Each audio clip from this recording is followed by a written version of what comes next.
deal with trying to get alternative numbers and things like that for people to use. So if that was an issue for you today, trying to get online with us, I do apologize. We will make sure that that's there. But also, one of the reasons we went there uh, and changed the number up and everything so that we could record.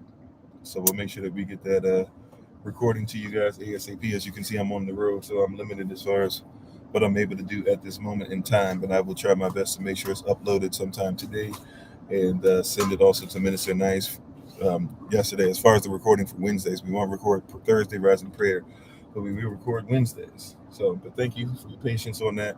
And I do apologize once again. We will make sure that that's taken care of ASAP, and that shouldn't be a problem much longer. So, hello everybody again. Shalom, shalom. Hola, mi nombre es Kofi.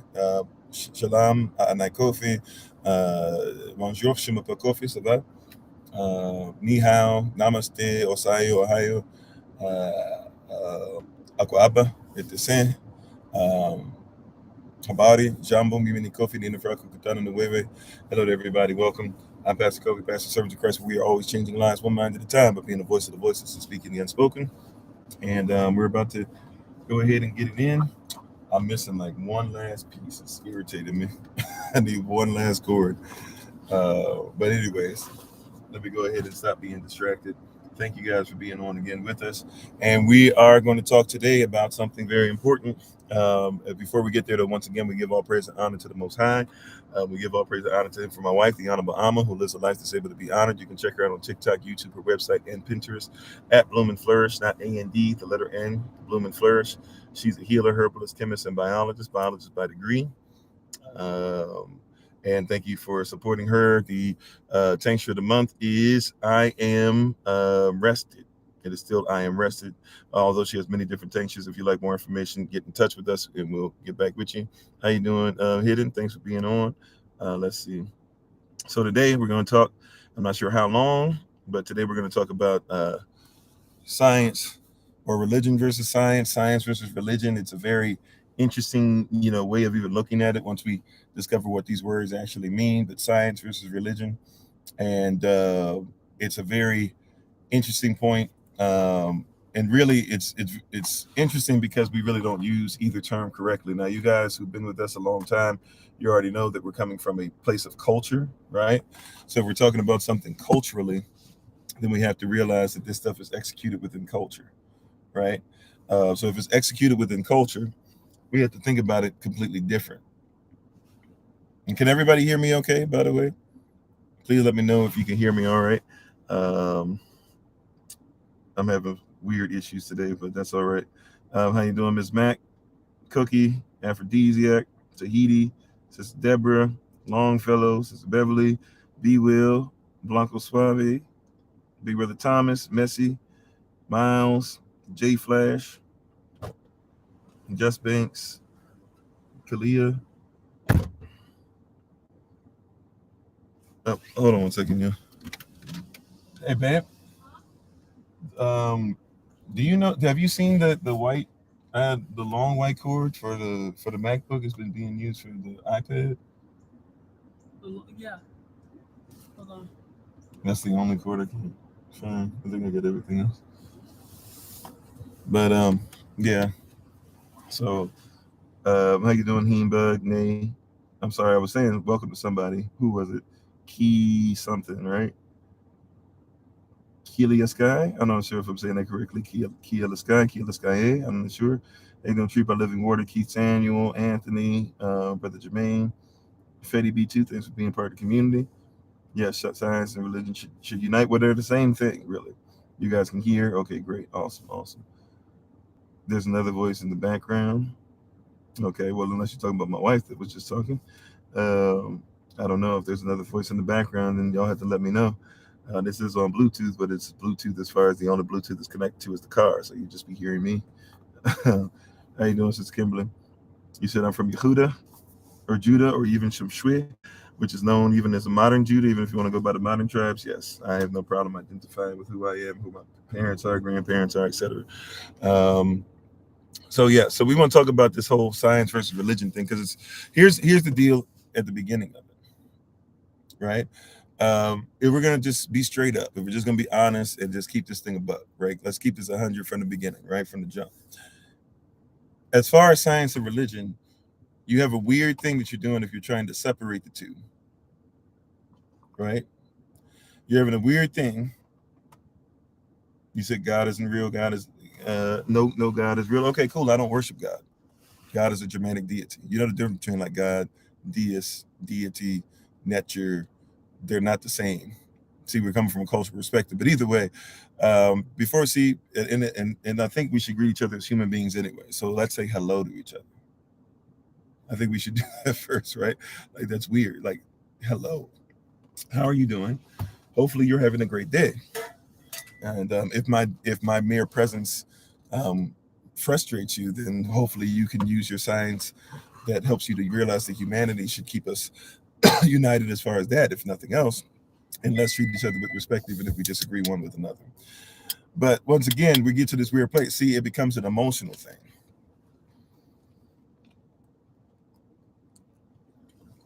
Right? It's somebody's emotion. How you doing, Abundant? It's somebody's emotion. It's not somebody. It's not what's really going on. This is something emotional. And emotional is based off of belief, right? We would call it faith. And by the way, those two words in many different languages are interchangeable, but we would call it faith. But either way, if you're having a problem with that, at least, let's talk about belief, right? What your belief is in, right? And at the end of the day, what we have to get to is first and foremost, we have to honor both of them by saying that they both come from the same place. Hey, how you doing, Nika? Is it Nika Pinks? How you doing? Right. So we have to at least admit that both of these things can come from the same place. Thanks for being part of the community, Kashbai. Right? They come from the same place. They have the same root. See, because watch this. Whether you believe that science was there, right? Whether you believe like the Big Bang or however you believe eternity goes or whatever, or the universe expands and shrinks or intelligent design or whatever it is that you're coming from, right? You're starting from a point where you say that there was science or what you call science, which really science is supposed to be like the study of these things, really more so, right? As far as scientific notation, hypothesis, conclusions, actual controls, learning things, unlearning things, learning truths, facts, using contextual facts, not just facts, using theories to be able to get us to the next point to where we can now use another theory to debunk that theory, that we have something else, whatever the case might be, as far as your scientific belief system, right? Whether it be Darwinism or somebody else after that to come up with a new form of evolution, or the people before Darwin, you believe that you said isn't emotion necessary for spiritual growth? Sure, but your emotional response is coming off of your belief. Like your emotion just literally means the way that your synapses fires, right?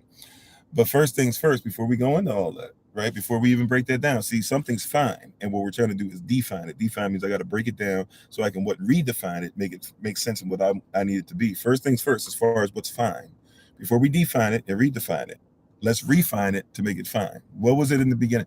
If you're saying science is, hey, there was no God, right? Like, because that's really what people are doing, using this term God, and we use it loosely because God is just somebody's culture. People don't call God, right? Gods are some Germanic, just like deists or deities are Greco-Roman or Latin, even, right? Things like that. You're talking a different culture and trying to say that what I was taught from a culture has to be the only way, right? You said the only one that's real is ancient Egypt. Well, even in that, first of all, you're talking about Egypt. Are you talking about Egyptians? Because that's Greece. Are you talking about Kemet? And then Kemet, are we talking Kemet Street? And if we're talking Kemet Street, are we talking Cush that came before it? And if we're talking Cush, are we going to talk about Cush's daddy? Because Cush's daddy is Ham. And if we're talking about Ham's daddy, then that's Noah. By the way, that's not even just backed up as far as biblical belief, because the ancient Chinese, they called it Shangdi, but looking back what they believe in the same thing, which means that way before any of the stuff we're talking about religion, people seem to have a handle on things and be saying the same thing. But what I'm trying to get to is, once again, what is the culture? What is the initial? What is the origin? Because we wrestle not against flesh and blood, but against origin.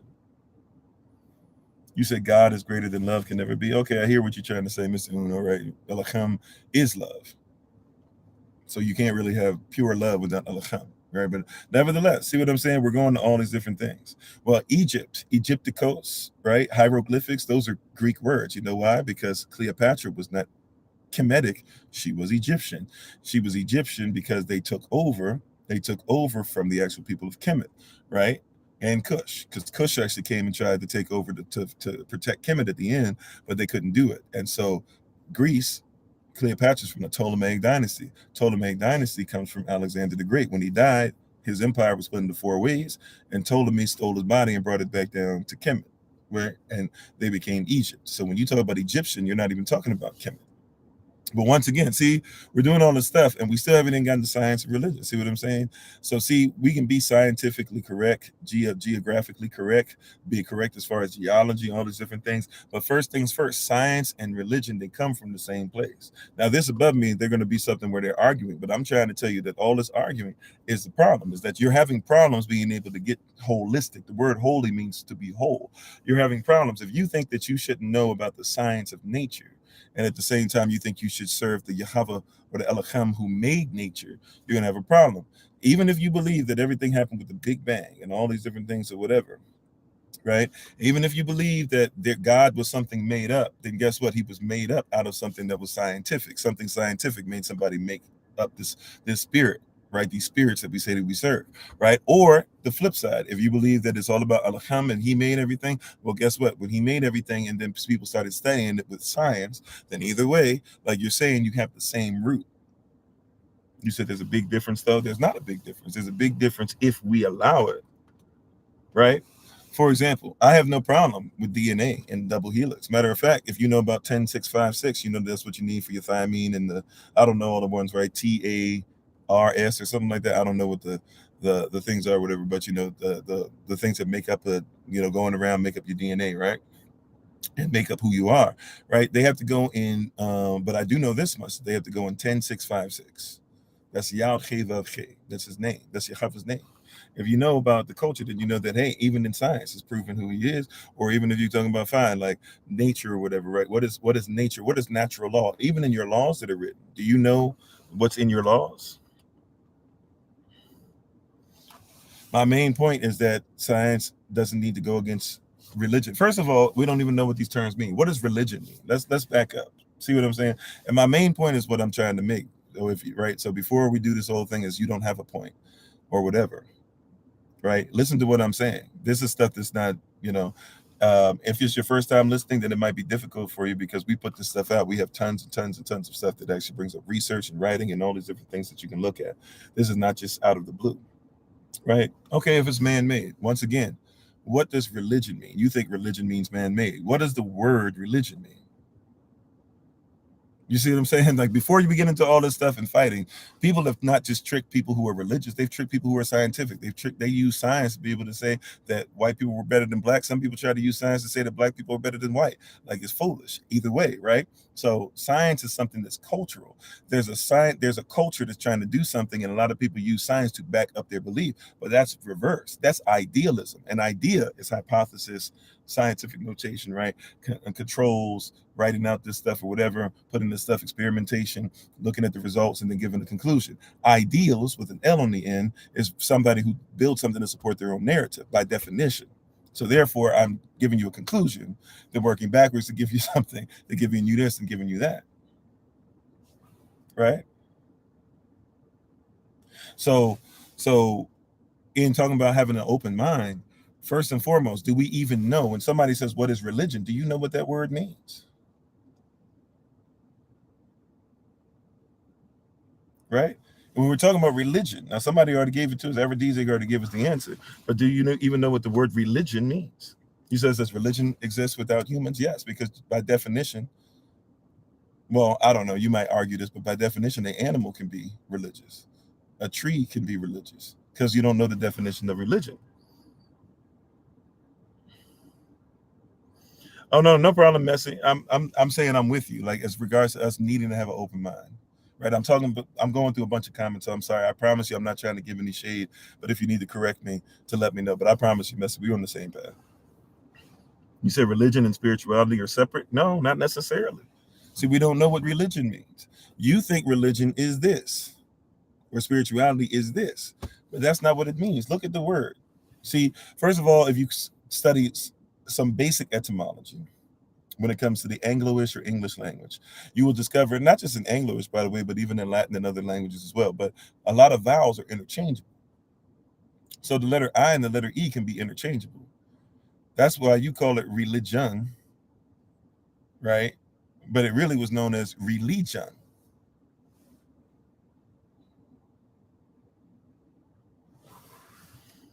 Nope. See, the belief in worship or of a human power. No, it's religion. You said which religion? See, once again, people think that the name of a group of people is a religion, but that's not how that works. That's not what that is. It's religion. Yes, I believe Yahshua is king, right? But so that's not a problem for us here in this conversation, right? We know that, right? But religion.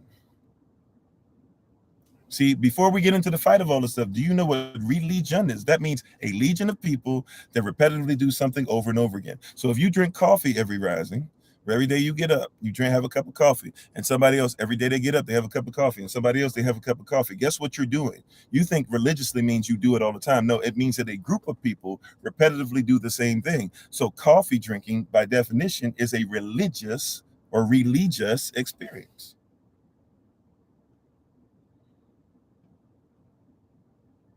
No, it's not the belief behind the name. Belief is different than religion. Now, belief can lead you to a religion, but belief is not religion. You said what I'm defining is religiosity. What I'm defining is religion. Legion, repetitive legion. If we rebuke, first somebody has to buke. If somebody bukes, you rebuke. If we reestablish, first something has to be established. Then we reestablish, right?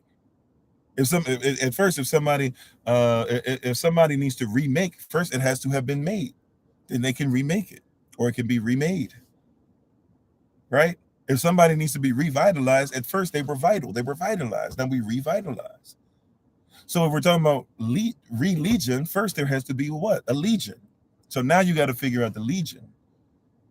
What does this legion do? What does the legion fight for? What does that legion talk about? Now we can talk about religion. Now, what does a legion do? A legion is a group. It's not one person. It is a group of people. Right? By definition, the United States of America, or the United States Corporation, or the Corporation of England, or the Corporation of France, or the Corporation of China, or the Corporation of Russia, or the Corporation of Brazil. The list goes on and on, right? By definition, those corporations require certain laws, and so those laws cause you to have to follow a religion.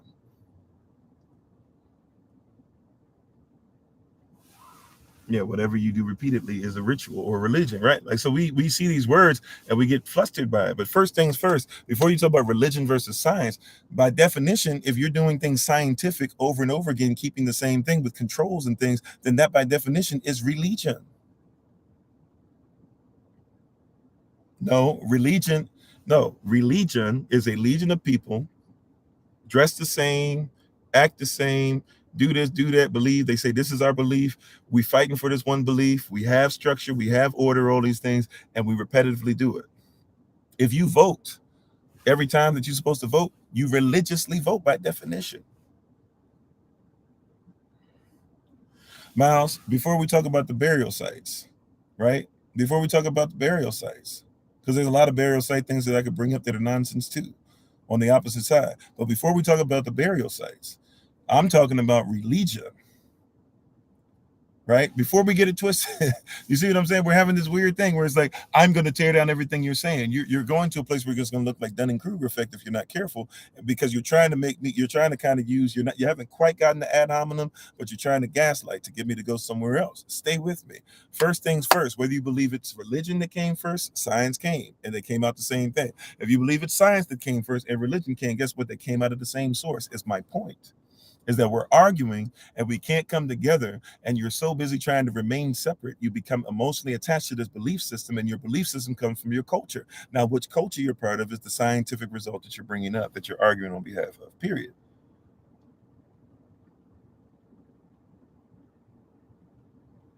You hear what I'm saying? Like the reason. So, okay, watch this. Why do you think, just by definition, right? So let's go into science. Let's go into science. Right, because people are talking about all these different things that are science. Science is tentative. They use all these words and all these different things, right, to make you think words that nobody seems to hear. You said you seem to be real versed in examples of Dunning-Kruger. Oh, thank you very much. I appreciate that. Because people who say that I'm a fool, I said somebody was in danger of looking like they were going to go there because they were trying to assume that I have something that you might not be aware of. So, for example, we bring this up. This is always a go-to because people bring up science, science, science, science, right? Who is Carl Linnaeus scientifically? Scientifically speaking, who is Carl Linnaeus? Help me out. Who is Carl Linnaeus? And how you doing, Sister Denise? Who is Carl Linnaeus? What is my point of initiating? I've just already told you the point. Stay with me. Now, it's not your live. If you'd like to listen and partake, then partake. But if you find that it's something that's a waste of your time, I don't comprehend why you're here to just tell me it's a waste of your time. Just, have a great day and remove yourself if that's what you feel. But if you'd like to learn about what somebody else's cultural viewpoint is, then feel free to go ahead and do so. But my point has remained the same, that you're fighting about science versus religion, and they come from the same place. Whether you believe science came first, and you feel religion is man-made, right? Even though we're using the wrong term for religion, we're using the wrong definition. But regardless, if you think that science came first and religion came second, then guess what? They came from the same source. If you think that religion came first and science came second, guess what? They came from the same source. That is my point. That is my point. And my point has been made very well. You're trying to argue everything else to say why one is wrong when the other. We can get there. We can go there. But once again, now let's bring up what I'm talking about. What is Linnaeus? What is this Linnaean doctrine?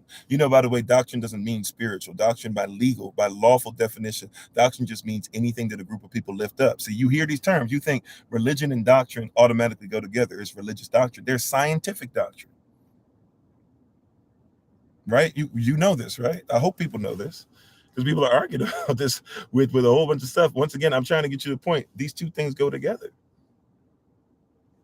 You said there's no room for God in science. Well, I don't worship God. See, you came to the wrong place. You're talking about something cultural. You're trying to hem me up in something, and you don't even know the difference between God and a deity and a nature and Gi and Yamin. Like, they're not just different names for gods. They are actually different ways that people look at what you think a god is. But your God experience is based off of Angloish or English, or which is a Germanic part of English, which is coming more so from um, uh, Charlemagne type thinking. Charlemagne, who is considered to be smart for his people, but was really only on a fourth grade type education tip, right? So we have to get this thing together. Even, by the way, if you're talking about Hebrew characters, by the way, which the Bible's supposed to be written off of, but a lot of people don't even know the Hebrew characters, so they've never studied that. Every Hebrew character has a number attached, so even numerology is believed. Just like you're talking about chemistry type stuff, but you don't know the chemistry comes from chemistry. So do you know about Kemet? Because that's a culture. So if you don't know about the culture of Kemet, you will often be found wanting when it comes to chemistry, which is why chemistry has to have a lot of theories. And then when they look at the theories, they always say, oh, wow, the people of Kemet seem to be ahead. The people of Kemet are the ones that made up chemistry. If you learn about the culture, you would know why they think the way they think. This is why they knew about the pineal gland before we knew about the pineal gland. This is why we didn't have to worry about a modern person. Oh, who's the modern father of brain surgery? Imhotep is the first doctor. Like, we go back thousands of years with this. This is not even something that, like, the Greeks back this up, the Romans back this up, Chinese back this up, Kemetic people back this up, Cushitic people back this up, right? So when we're talking about this stuff, but once again, nobody's answered this question and all this stuff. Do you know who Carl Linnaeus is? And I'm sorry for not being able to answer every comment. I'm trying, but I'm only a human being. Thank you all for being on. We're having a lot of participation today, so I appreciate it. All right. You said there is room. Oh, okay. I thought it said that there is no room for God in science. My fault.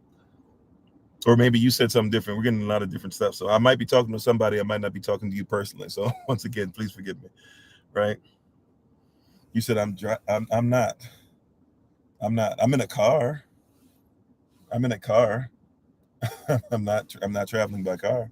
You see? Both hands up. You want to see behind me? Because people try to lie and say that you're doing stuff to try and stop yourself. So you see this, both hands up. You see I'm staying still. You still see piece of the house behind me, right? Okay, y'all see that?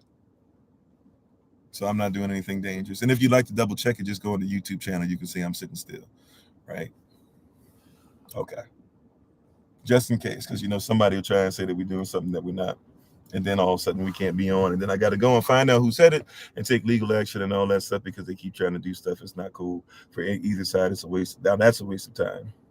You said, isn't science constantly trying to disprove um, God, and it and God is constantly trying to disprove science? Well, once again, that's what I'm trying to say. Both of them come from the same place. The problem is that nobody wants to talk about that they're coming from the same place. That's the issue. Once again, whether you believe science came first and religion came out of it, or you believe religion came first and science came out of it, you're dealing with what? The same source. Yahshua is the truth in the way and the life. Amen. Right? So when we're talking about these things, you're having a whole different context and conversation. But once again, can somebody tell me who is Carl Linnaeus? You notice nobody's answered that and all this stuff? Who is Carl Linnaeus?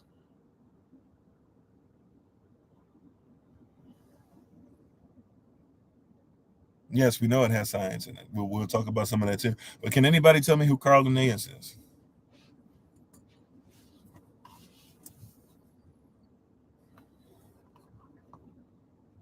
Can anybody tell me? They are mutually exclusive. No, they're not. Okay, once again, nobody will answer my question. We already talked about that. If your whole thing is just like, science has to be completely separate from blah blah whatever. Okay, cool. All right. So here's the deal, right? Because religion, we already told you what that word means. Religion, a legion of people that repetitively do the same thing. If that's your fight, that's your fight. Cool. You have every right to believe it. I'm not going to just keep staying in that same place. So Carl Linnaeus is the father of modern racism, and he used science to back it up. I'm not saying all science is bad. I just want to show you science, just like religion or religion, is cultural. You said the world has a lot of bad things happening. Sure. What does it have to do with what we're talking about? If you're saying that we could be doing so much more than arguing over this thing, I mean, then join us, because we have a website where you can go ahead and outright just do what we do in your area, and we'll try to back you up, or you could help us out in what we do. Right. But Carl Linnaeus is the father of modern racism, right? I won't even say the father of modern racism. That's really the Pope. Let's say it like this. Carl Linnaeus is the father of like what turned into eugenics. Why do I bring that up though?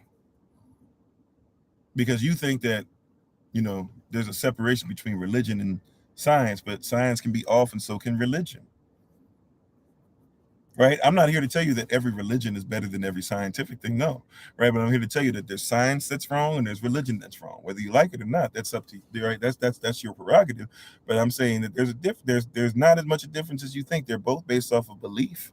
And by the way, belief and faith in many different languages, as I said earlier, they're interchangeable. How you doing, Sister Sharice? Grand Rising Tracy. The fact that you have a mod on here shows that you're not willing to have intellectual conversation. No, the fact that I have a moderator on here means that I'm going to make sure that we have a safe space for people. And somebody such as yourself who's just trying to be rude and just say, oh, because somebody's wanted, like, you don't comprehend what's going on. You're coming on for the first time more than likely and haven't even paid attention to scientific evidence. Let's use some evidence. You see my name up there? It says Kofi _40 number 3. You know why? Because when it was Kofi _40 and there was very little religion put on here at all, people would lie and say that we were having nudity and stuff on because they didn't like what we were saying. People tried to say we were selling drugs online because they didn't like what we were saying. All right. So then we had Kofi _42, and they got rid of that because somebody came on and lied and said that we were doing stuff that was pedophilia because they didn't like what we were saying. Now we're here, Kofi _43, and we have another one, Kofi _44, just in case.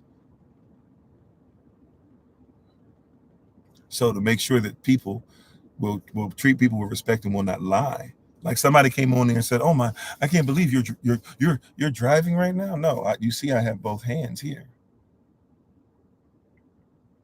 right? So that's why we're doing what we're doing. And if your whole thing, once again, is to try to use ad hominem, right, it shall not work. And people who use ad hominem, they get the moderators get on them, right? Right. That's what the moderators are there for. You said there is no science that is wrong. There are only humans that can't comprehend the exact math of it. Okay, cool. So if you're by that same thing, so there's scientific theory that was wrong, but then you're saying no science can be wrong. But there can be somebody that says something correct as far as their religion, but you're saying no, nobody can accidentally get something wrong as far as religion. It just has to be all religion is wrong and all science is right. Or see, you see what I'm saying? We're going to a dangerous place. You have to have faith to make it right. Because at the end of the day, for example, E equals MC squared. How do people use that? People try to use it to say that you cannot have energy that gets lost, it has to turn into matter, and you can't have matter that gets lost, it has to turn into energy. Problem with that is, though, is that that's been disproven. So E equals MC squared sometimes, but it's not a scientific fact. So what you're saying is, well, see, so that doesn't mean science is wrong. So yeah, that means that nature's not wrong, but the science somebody used to get there was wrong. You said how? Okay, what is a neutron? You see, like we can't even really get into what it is. It's just going to be firing back and forth. That's okay. We don't really want to go to a higher plane of comprehension. You said I believe it all can be true. It goes together. We just don't know how. Nobody said that we all know how. I didn't say I know everything, right? Neutron is not a neutral mass particle. How did a neutron come into existence? See, let's have this is a basic conversation. Like let's have basic, so here's a scripture for you, right? That you're going to say we shouldn't use, but here's the principle. We wrestle not against flesh and blood, but against principalities. A principality is an origin. So we're not wrestling against each other. We're actually having conversation about origin, right? So once again, how did a neutron come into being? How did they find out what a neutron was? You said, who cares how? Well, if you don't care how, then you don't have to be part of the conversation. I don't comprehend why. I don't comprehend why that's a big deal. Like, have a great day. You said it's not been disproven. I don't understand models. No, I understand where the neutron came from. It's a theory. Once again, answer my question. Don't say I don't know without knowing the answer to my question. How did we discover neutrons?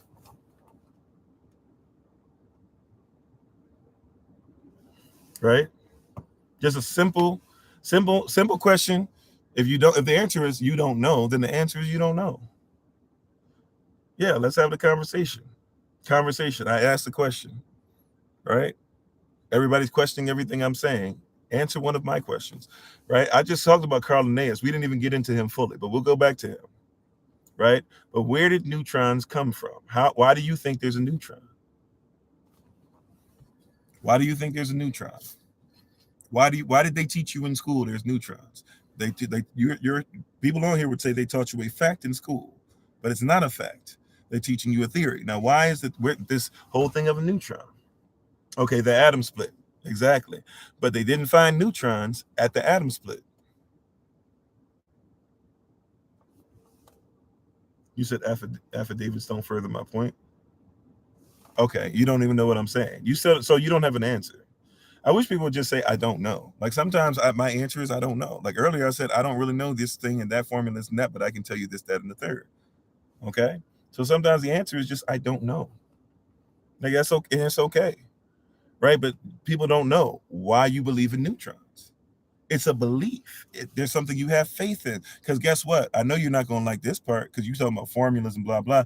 You know, nobody has ever seen a neutron, but you believe it. Now, you say it's because of math, but nobody's ever seen a neutron. Did you know that?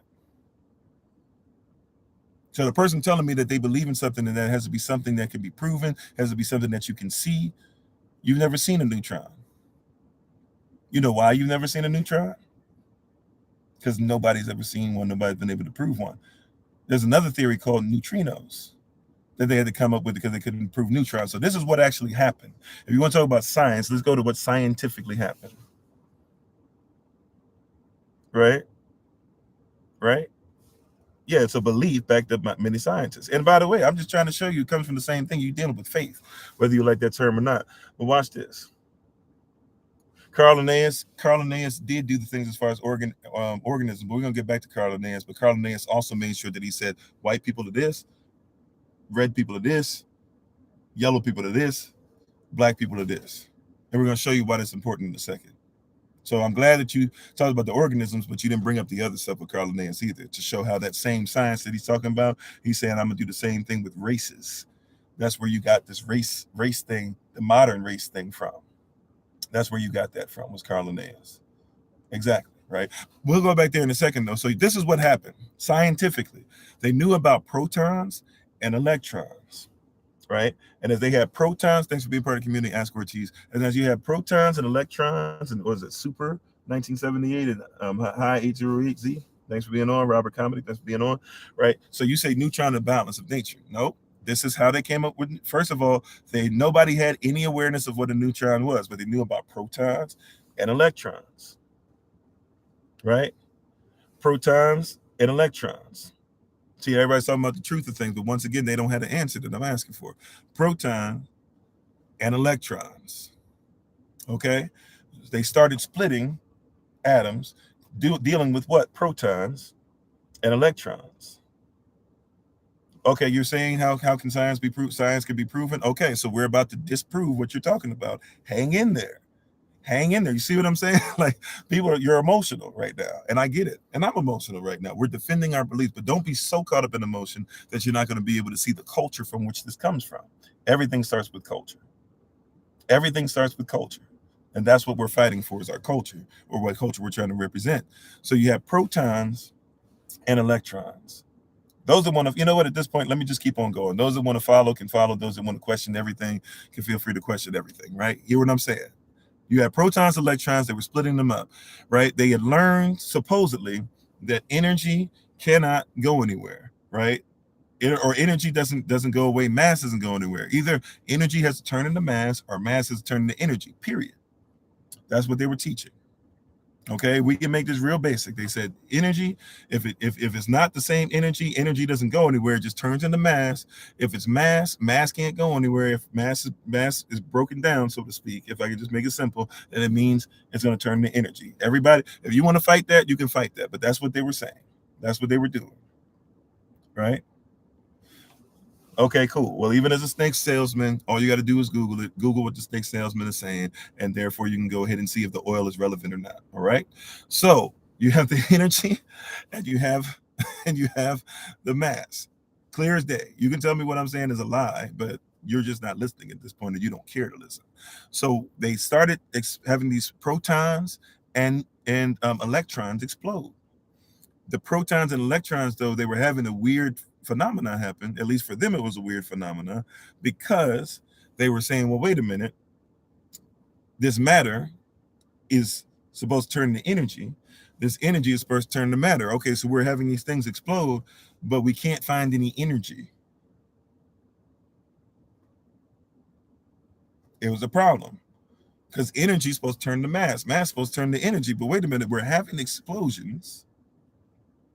We're having explosions, and yet, what? We can't find the energy. Okay, that's not a lie. Look that up for yourself. Read your books. I always say, read your Bible, it'll bless you. How about this? Read your science and see that it will tell you if what I'm saying is true or not. Okay, all right. So you had protons and electrons exploding, but we don't have any energy.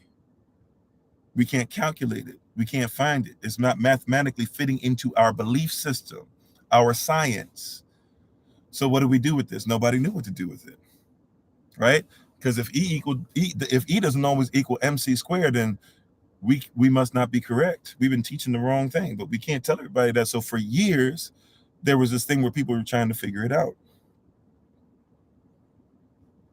Okay, fine, but even in kinetic energy, they're saying that they couldn't find. Okay, never mind. At the end of the day, all right, okay, I think I know what you're saying. Either way, right? We're talking some basic stuff here. Okay, now, right, and before people try to call in or whatever, I'm going to get this point across. You guys are making it go longer than it needs, so I could have been done with this. So we could have moved to the next point, right? But let's go ahead and go slow, since you guys want to battle every single word. I'm cool with it, right?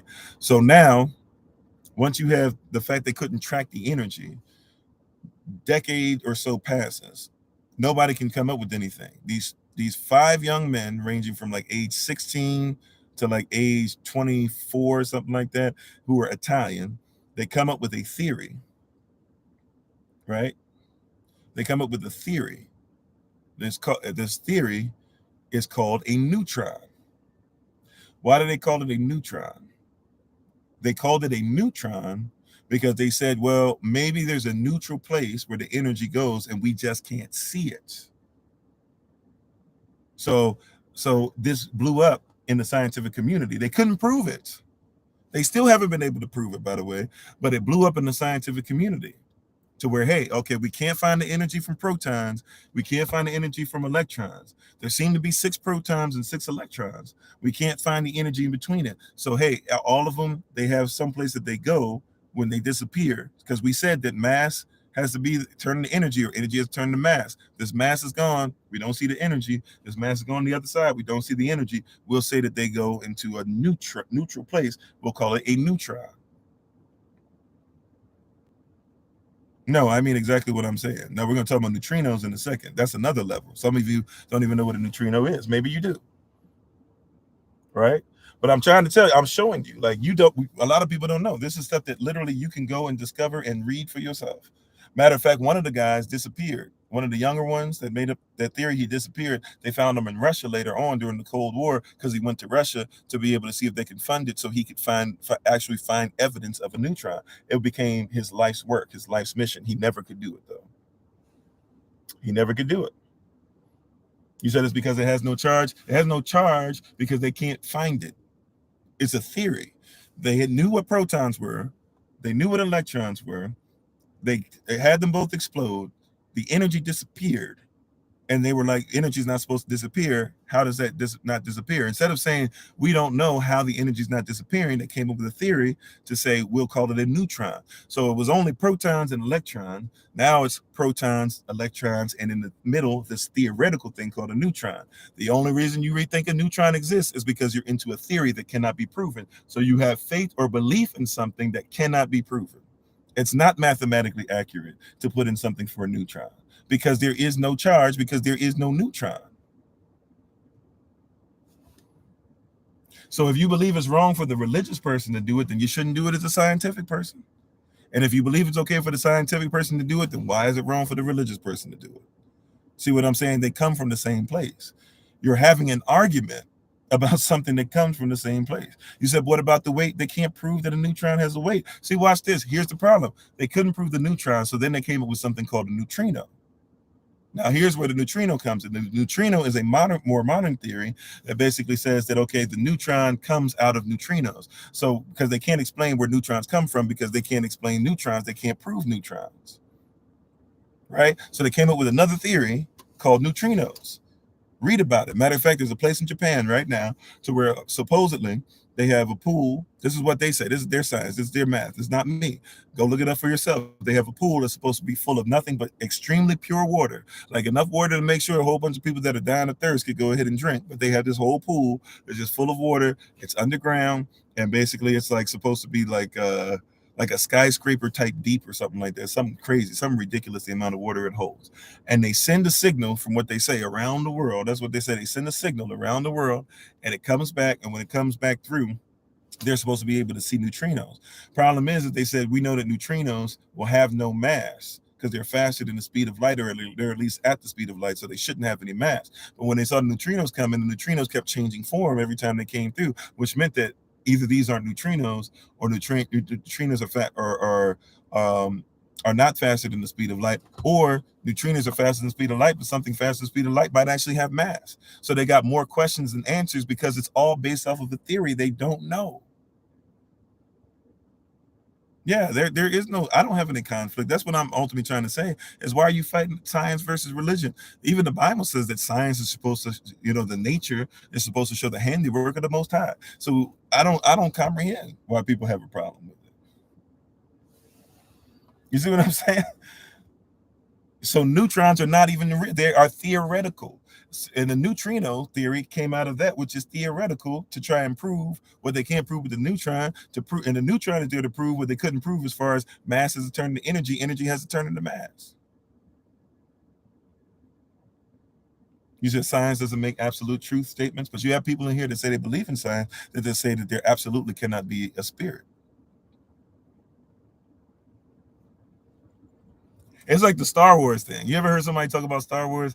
One of the things and I'm a Star Wars. I won't say I'm a fanatic or a fan, but I like Star Wars because it has a lot of interesting things. There's a lot of religions brought in. There's a lot of true / untrue stuff that they putting in there. It's very interesting stuff, right? But you know how this, how what is it? Anakin and Obi-Wan Kenobi are having a conversation, and Anakin basically says like I forget what he said exactly, but then he said something like as an absolute truth. And then what did Obi-Wan say? Obi-Wan says there's only sis speaking absolutes. But then it's like, well, Obi-Wan, this my next question would have been, well, Obi-Wan, isn't that an absolute statement about absolutes? You see what I'm saying? At some point, a truth is an absolute. In the end, it doesn't even matter. Yeah, to some. But when you have somebody who says nothing matters, then what? Then basically you're going to have a life that doesn't matter. At a certain point, like if you've decided nothing matters and your whole life is to disprove everything, then at some point, yeah, then nothing matters. And if nothing matters, then why talk about anything as if it matters?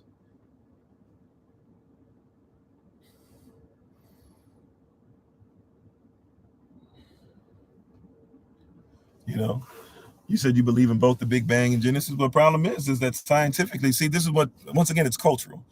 So, for example, does the Bible make sense scientifically? As far as, see, you call it Genesis, first of all. It's Badashat, but you don't know ancient Hebrew, so you don't know what I'm talking about when I talk about Badashat. But Badashat actually starts off with a whole different mindset. Number one, right? Badashat, Bada, Alaham, Achamayam, Arats, right? Right, that's, in the earth, without form of what, et cetera, right? So a lot of people don't know even what I'm talking about. So you're having a different conversation even when we speak about that, right? Like you're talking about something in English or something westernized or something that's now. But first of all, even if we keep it in English, does the Bible make sense scientifically? Do you even know what these terms mean?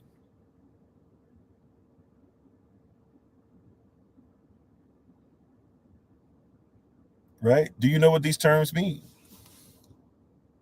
Is it scientific? See, watch this, because people don't know Genesis 1, right? They've heard pieces of it.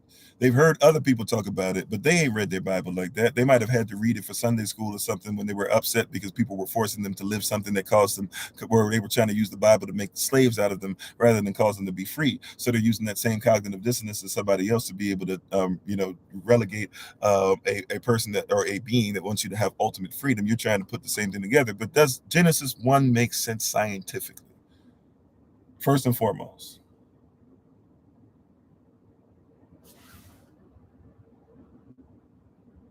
You trying to get to the gym. I feel you. Please don't let us keep you from the gym, man. I've been making sure I've been getting in there every day. Do you know? Question: does Genesis 1 make sense scientifically?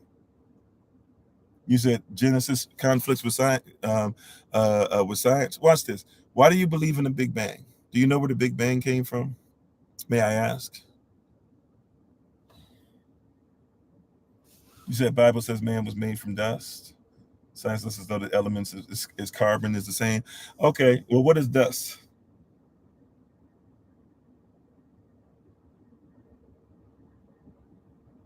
You think dust is dirt? It's not even the same thing.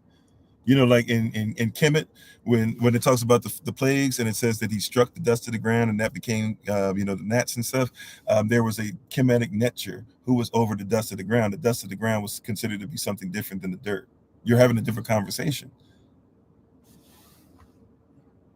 You said there's no absolutes with the Big Bang. Exactly. So since there's no absolutes, watch this. You cannot give proper scientific notation. You have no controls to be able to come to a proper conclusion concerning the Big Bang. It is all hyper theoretical. Why do you believe in the Big Bang? You hear what I'm saying? Why do you believe in the Big Bang? We keep talking about this stuff. No, we're not talking about symbolism. I'm talking about specifics, specifically. Hang in there with me. Let's not go to what the argument is. Let's not go to, I'm going only to debate you and tell you why you're wrong. Why do you believe in the Big Bang? Where did that come from? Where is the original? What is the origin of the Big Bang? Do you know that?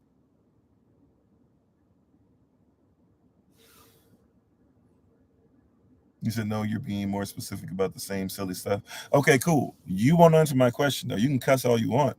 What is the origin of the Big Bang? I have mad love and respect for you, even if you'll be disrespectful towards me, right? And I'll still ask you the same question with the same authority and the same respect. Where did it come from? We do know where the origin of the Big Bang came from. You said nobody knows. We do know.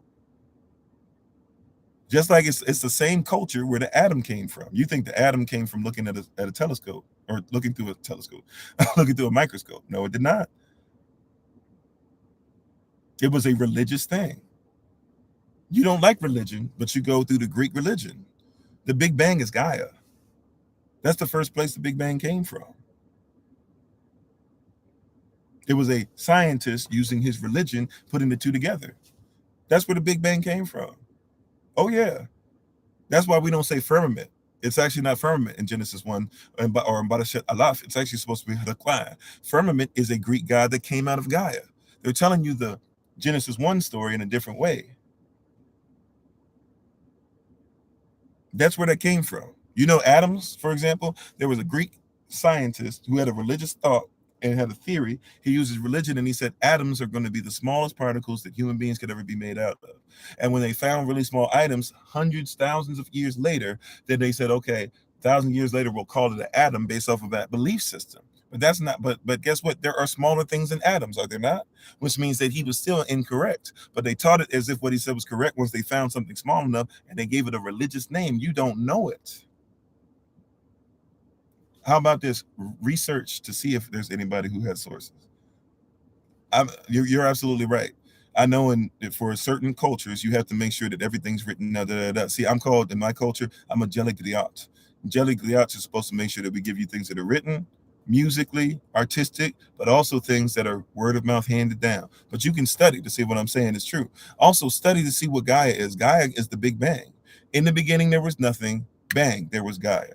That was the initial Big Bang. Thousands of years before anybody else started saying, hey, we're going to take this and separate it from Gaia.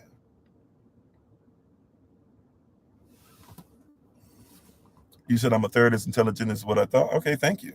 I appreciate that. That means that I've got 2/3 to continue to fill my cup. I'm grateful for you saying that, but it doesn't mean that what's in my cup is inaccurate. Appreciate you though. You're not gonna make me feel bad about myself because you disagree. See, I'm not, and even in that, if you're gonna try to school me on something, you should at least realize that you're gonna attract more, bees with honey, right? All these flies that are sitting up here giving me, you know what? Like, I'm not worried about that. I'm a bee. I don't eat. I eat honey. So if you're trying to tell me that I'm a piece of and therefore I'm a fly attracted to it, then guess what? You ain't doing nothing to me other than proving to me that I'm on the right path as far as a bee. I don't mind flying high. They tell bees all the time, or so science say that bees are supposed to be able to fly. You telling me that I'm not supposed to be able to think like this? So what? That's not gonna stop my day. I'm saying that's not gonna stop for you if you trust me. What I'm saying? Like the problem is, like, see, and I think the problem is you guys might even think I was raised as some Christian. I'm not a Christian, number one. That's where you're messing up. You're trying to put me in a box. I'm not a Christian, first off. Secondly, right, I wasn't raised as one. Thirdly, I was raised as Jehovah's Witness, but then became agnostic at an early age. My mother let me stop going when I was about 13, 14, and I was agnostic for quite a while in my life. Right? So it ain't quite atheist, but it ain't quite what y'all are trying to make me out to be either. I didn't come to this because somebody forced this down my throat. I left when somebody forced me down my throat and I had questions that nobody could answer.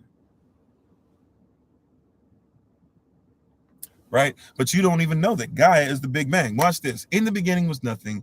Gaia was born. Gaia gives birth to Neptune and to firmament. They put firmament in the Bible. They actually changed it up, and the Greeks put firmament, or I'm sorry, the Romans later using Greek language would put firmament in the Bible where it said Hakwaya, right? So that's why you get firmament. Firmament is from what? The story that used to say it was nothing, Big Bang, Gaia, boom. Gaia, after that, firmament was born. That's supposed to be the upper seas. Underneath it, that's Neptune. Neptune is under the lower seas, and then the earth comes out or whatever, and all of Gaia then has sex with her own son, firmament, and that's where you get the Titans leading to Zeus and Kronos and all these other people, Atlas, etc., that you'll go ahead and bring up through all these different things, your Cupids, your whomever's. Right, that's where they came from. That same person who said that about the Big Bang with Gaia, that same culture is who fed you about atoms, right? And that same kind of culture has you believing that there's neutrons when there's no proof of evidence that there's neutrons. It is a theory that they can't back up. They can't mathematically come up with an equation to be able to back it up because there's no evidence of it. You've never seen one. It's just a way of trying to prove something that they can't get to you. Now you say, give me this. Go look up what I'm saying to see if it's true. And see if there was anybody before Gaia. Right? And if you don't know about Gaia, how about this? Go watch an old cartoon. Some of y'all grew up with it, some of y'all didn't. Go watch an old cartoon. It's called Captain Planet. Type in Captain Planet Gaia and see what pops up. They're even telling you the same story. You just don't know who these people are. They're telling you the same story. And by the way, it's not a white-black thing there either, because Gaia was actually a person of color, because the Greeks, believe it or not, were not white people by social construct. They were people of color by social construct. So I'm not even talking black-white. Oh, now we're changing it up. See, they did change it up after a while. You're right. When other powers came into being, they started trying to change whoever was in charge. But go back to the origin of the story. The origin is Gaia. That's the Big Bang. Called Captain Planet. Type in Captain Planet and then type in Gaia and see what pops up. And when you see that woman, black or person of color woman, right, brown woman walking around with a white strip through her hair and all that, and she's wearing, I don't know, I think she wears purple. Now, if I'm not mistaken, she wears purple. You know why she would be wearing purple? Because purple is supposed to be what Greco-Roman people wore to be able to say that they were royalty, or when they got rid of kings, they said that was to allow them to be in the Senate. They could only wear a strip of it. She wears all purple. Right? But you don't know the culture. So you're speaking stuff without even knowing. So the Big Bang is Gaia. Now, by the way, when you're talking about the Big Bang Theory, which one are you talking about too? Are you talking about the one that says that it's eternal? That it says that basically everything starts off in a ball? Some of it says that something exploded from nothing. So you're telling me that mass came from nothing while telling me that mass has turned to energy, energy has turned to mass, and there was enough mass that had an explosion where the entire universe came out of it. And you tell me that there's a nebulous where stars can be born. But if stars can be born, but how can you make up energy to have birth to a star? By the way, nobody's ever even seen a star be born. They just tell you that nebulas are supposed to be nurseries for stars. It's right, but you'll tell me that's scientific. Now, how can you tell me something scientific? Because you're supposed to tell me that we can go ahead and have experiments to prove it. You said we're all people of color. Well, first of all, I'm talking about the social construct. You heard me say that several times. That's why I said it several times, because I know somebody's going to argue that. So we're all dealing with the social construct thing. We talked about that before. If you're dealing with a social construct that came out of a society, if the society is real and they constructed something, then the construct is in fact real. It manifests into something. By the way, if you want to look up the lawful terminology for it, what is lawful terminology? Lawful terminology says what? That before you can have a construction, you have to have an interpretation. What is interpretation? What is the culture? Who said it? What is the language that we use? What was expressed? Was it written out? Was it a will? Et cetera, et cetera, et cetera. Why was it this? Once you know the interpretation, then you can have construction. Construction is always greater or more vast than interpretation, but interpretation is always the foundation of construction. So I hear what you're saying. I didn't say that you were wrong. You're having the wrong fight. See what I'm saying? We're fighting, trying to separate. You're having the wrong fight. I'm not here to separate. Now, truth separates, but I'm here to give you the truth. If you decide that you don't like truth, because I haven't given you anything false yet. I don't believe in opinion. I tell people this all the time. You don't believe me. I don't opine. I give contextual facts. I'm going to give you context, but I'm not going to give you context without facts. And I'm going to give you facts, but I'm not going to give you facts without context. If you're talking about a social construct, it must be interpreted by what the society says it is, and then we can see what they constructed. So I wouldn't even have to say person of color if somebody didn't construct that. Which brings me back now to Carl Linnaeus.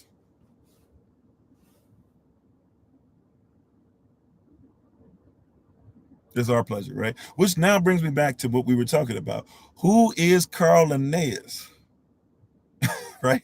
And why is that important to this whole thing that we're talking about as far as scientific breakdown? Some of you who are with us all the time, you already know the next picture I'm about to bring up. So I apologize. I told you I'm gonna have to keep it around because it's just an easy ace. And it's an easy ace. Like it's like having that ace that I can just pull out the sleeve, right? If you need to. You said, who cares about Carl Linnaeus? Then okay, then that's fine. But it's important for people to know if they don't know who he is. Carl Linnaeus is the first person who scientifically said, I can use science, the culture that he had, to back up what? I can back up white people are better, Native American kind of sort of better, Chinese people kind of sort of better than at least black people who are at the bottom. Why is it important that I bring up Carl Linnaeus, though? A lot of y'all already know where I'm headed, right? Well, let's go ahead and show it, because people don't believe it. Let me go ahead and I'm going to read to you a title of something that a lot of you've never read the full title of, and you've never even read the book. People will defend it, but never read it. They read excerpts, never read the whole thing. And if they've read it, they definitely ain't read the original. Because the original, once you see the original, I don't know what you're fighting for it anymore, right? But let's just go ahead and lay this out. All right? I'm going to read, right? Title of this book, very simple. Right? Title of this book, very simple. Right? Now, I said Carl Linnaeus because I want you to see down towards the bottom. It talks about that it's royalty backing it up. It's geologically backed up. Right? This is what they're telling you. Royalty put their stamp approval on this. Other people who said that geology has to be this, they put their name behind. They put their backing to this, and so did people who are Linnaean. Carl Linnaeus. They believe in what Carl Linnaeus said. What did Charles Darwin, the book that made Darwin infamous? Right, and this is what the title was, 1859, by the way, right? So this isn't a new thing. I didn't make this up. You can look this up for yourself. You could do a Google image search and read this for yourself, right? But a lot of you have never read the full title, and technically this ain't even the full title either, because it's actually its original form actually said the origin of species, on the theory of evolution. Right, that's what it actually said, and then it said the rest. But let's just go by what this says: the origin of species by means of natural selection. So nature selects things, right? Get to the point. I'm on point already. You just don't like my point. But that's okay. You don't have to. You can be on point and go somewhere else. So you don't have to worry about me being off point. But once again, the origin of species by means of natural selection, or the what? Or if I were to pull it something better and tell you what it actually is. See, a lot of y'all never read the rest of the title. Or if I could tell you what this is written for, it's for the preservation of favored races in the struggle for life. And I come from a Linnaean background. Is that science?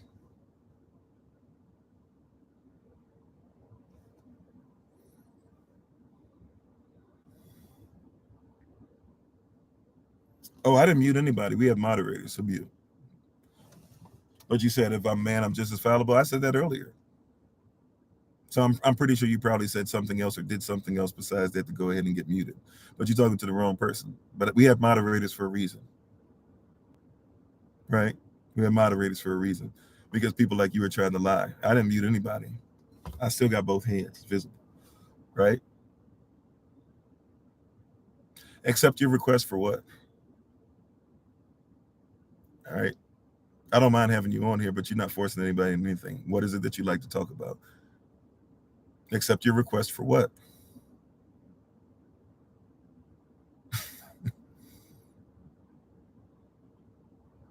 To join and speak about, okay. When you want to answer my question, that's fine. The origin of species, I don't mind having people on, but it's the platform, and I have specific things that I'm going to talk about today. And so it's not going to be handicapped or taken over by this, blah, blah, blah. You said the only thing that's favored in evolution is the species that passes on their genes. Well, okay, cool. That's what you might say now, but that's not what was original, was it? You won't get past too far in there without realizing that he's talking about if you're not a white. And by the way, even white Christian males were considered to be better than others, according to his book. By the way, what was his? I know it says here Charles Darwin, M.A. What's Charles Darwin's only actual degree that he got something in?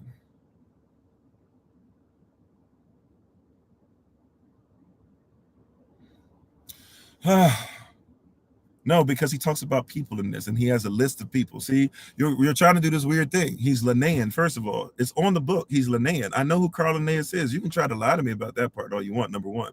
Number two, right? Because Carl Linnaeus, he talked about organisms and stuff like that, but he also talks about human beings having being favored positions. But also Charles Darwin has a whole page. He has many different pages. He talks about this, but he has a whole page where he takes it further than what Linnaeus did. Linnaeus only had 4 groups. He had like 8. Might even be 10, but I'm pretty sure it was 8. So to say that when he's talking about races, he's only talking about races as far as species, no. He said the origin of species by means of natural selection. And what are those species? We break those species into what? Favored races. Yeah, so you can say there's the human race or the animal race or this and that. All right, cool. But he's saying within the human race, there's favored races. So you got to realize also too, you try to do like the Cro-Magnon and all these other things, and Lucy is this and blah blah. Like he thought Lucy was he thought like they tried to make Lucy a white woman at one point, but he thought like certain things were, oh yeah, that meant you were Asian if you were this set of bones, and you were black if you were this set of bones, and you were this type of African if you were that set of bones. That's what they were doing, and so they were like, it's favored for certain people to be able to survive. I don't believe that. Now you can say, oh no, and change it up, this and that, but they made a point to say he's Linnaean. I'm bending the truth. I'm telling the truth. You tell me, was Carl Linnaeus fine? Was Charles Darwin, watch this. Let's just do it like this. Was Charles Darwin's family racist or not?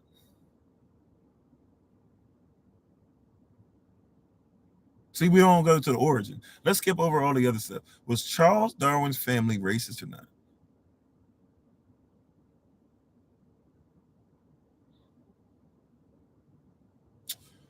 Darwinism isn't evolution. Okay, how many people use Darwinism as a form of evolution? Did Hitler say he used it as it? Yes. Did Papa Doc say he used it as it? Yes. Did Idi Amin say he used it? Yes. Did Joseph Stalin say he used it as it? Yes. Did I'm sorry, what's the Mussolini? Did Mussolini say he used it as a form of the evolution to support what he was doing? Yes.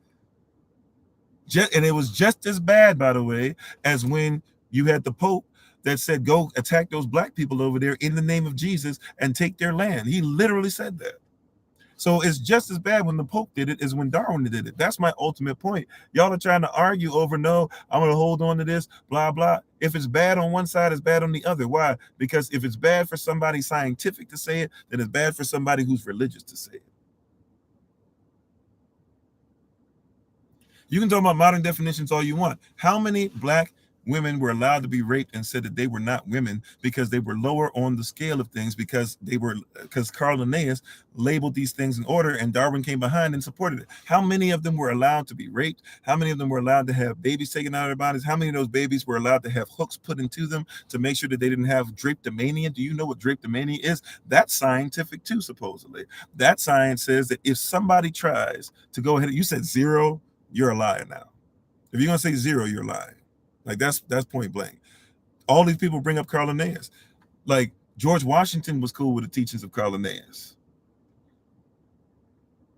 Actually, I'm sorry. I said George Washington. Wrong generation. I'm sorry. Abraham Lincoln used some of the teachings of Carl Linnaeus. That's why he said, I don't care. If I could free some slaves, I'd use it. If I would keep some slaves, I'd keep them. If I could go ahead and just have there be total freedom. If I have total slaves, I don't care. Because it's not about this, it's about preserving the union. They're just a bargaining tool. They're a bargaining chip. We don't want to go there, though. Like all these people bring these people up. I'm not the only person that brought this up. This is not my teaching. That's your teaching. I'm trying to tell you why it's foolish. I don't lift up that.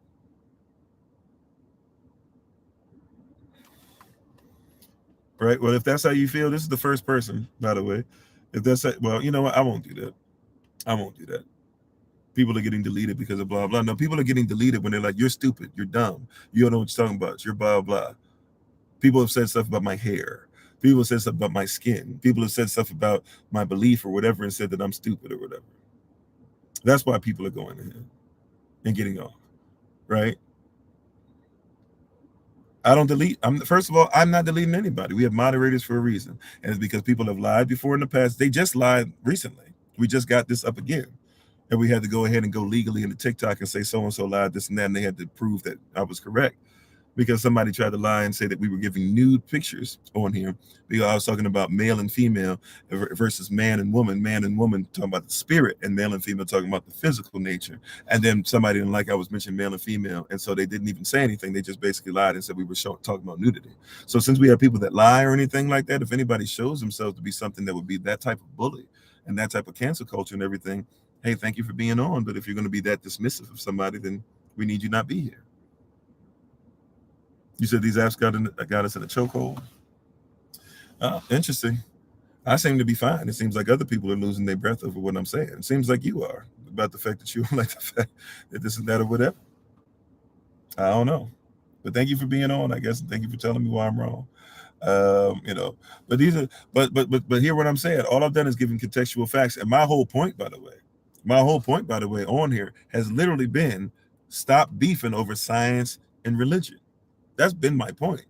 And yet people have been mad about that. That's been the point. Right? Like, if you're, by definition, religion literally means to repetitively do something as allegiance. So you can religiously drink coffee, you can religiously cross the street, you can religiously travel in your car, you can religiously drive your car. There's a difference between those two, by the way. People don't even know that. That's religious differences too. People don't even know that. I said that for a specific reason. You can religiously be atheist, you can religiously be agnostic, you can religiously speak, you can religiously be an introvert, you can religiously hate somebody, you can religiously be racist, you can religiously be a great person, you can religiously believe in morality, you can religiously believe there's no such thing as morality. It is all religious.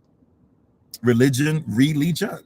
What a legion of people do repetitively. If you know about the fact that vowels are interchangeable, the reason why some people say it's religious or religious, right? Religion, right? You say religious sometimes instead of religious, because I and E are interchangeable. It can be religious. Some people even say religious because I and E are interchangeable. It's religion. Right, and really you can say the league, even, or the league, and then you have the gion, which really is shion. Right, if you know about that, tion, cion, gion, etc. on a word literally is telling you it's a noun. It's a person, place, or thing. So a person, place, or thing. A person, if they do something over and over again, can be doing something as a legion or as a group, and therefore repetitively religion. So you become a religious person. A place can be somewhere where people come and do the same thing in the same place all the time. So you have a religious place. A thing can be something that's used over and over again for a specific reason. So it can become a religious thing. So if somebody uses something to measure something, somebody uses a ruler for a scientific notation, then it is something that you could say is religious, as a religious ruler.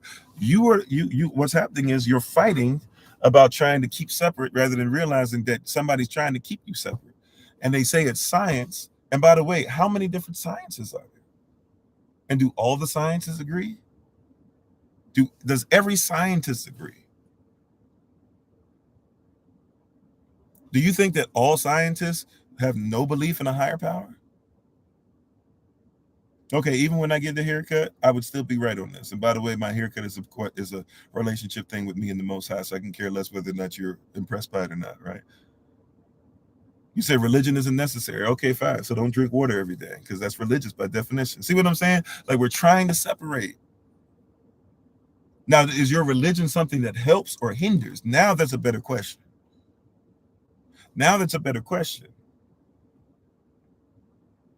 Right? That's a better question. And thank you for the compliment. I wasn't fishing for him, but I appreciate it. Right? That's a better question. Does your religion, watch this, in your science, see, nobody will still answer me. Carl Linnaeus, did his science help people or hurt people? Because you know that there were overseers. You think that overseers are just positions in the church. No. Like, overseers were people who were over slaves. And so the overseers would come into slave churches and make sure that the pastor was preaching what that Carl Linnaean science taught, which was that black people were on the bottom and white people were on the top. Right? Manifest destiny, white man's burden, lost cause rhetoric, the doctrine of discovery. Science is a tool, right? A hammer is a tool. I can use a hammer to build my house. I can use a hammer to bash somebody's head in. Just because I got a tool doesn't mean I'm using it correctly or I'll use it for the right thing. So what I'm trying to say is that you're having the issue. People are saying science was never used. Yes, it was. Carl Linnaeus used science. It was what for his culture. But he absolutely used science. And what I'm saying is a lot of people are using science. You hear what I'm saying? You said, but you can't use an invisible faith hammer to build a house, no matter. Okay, fine. So watch this. What is the word? Is there a psychology when it comes to using a hammer? There's a psychology. Do you ever have a certain psychology to be able to build a house? Some people will say, oh no, so you're trying to go into something different. No. Use words for what they are. You just don't like it when somebody brings something to the table. Do you have a certain psychology when it comes to building a house? You have to have a certain psychology when it comes to reading a blueprint. Do you have a certain psychology to even comprehend where to hold the hammer? There's a way of holding the hammer, a way of thinking, in a manner, in a motion, and it all is attached to a psychology. Now, question: psychology. What does psychology mean?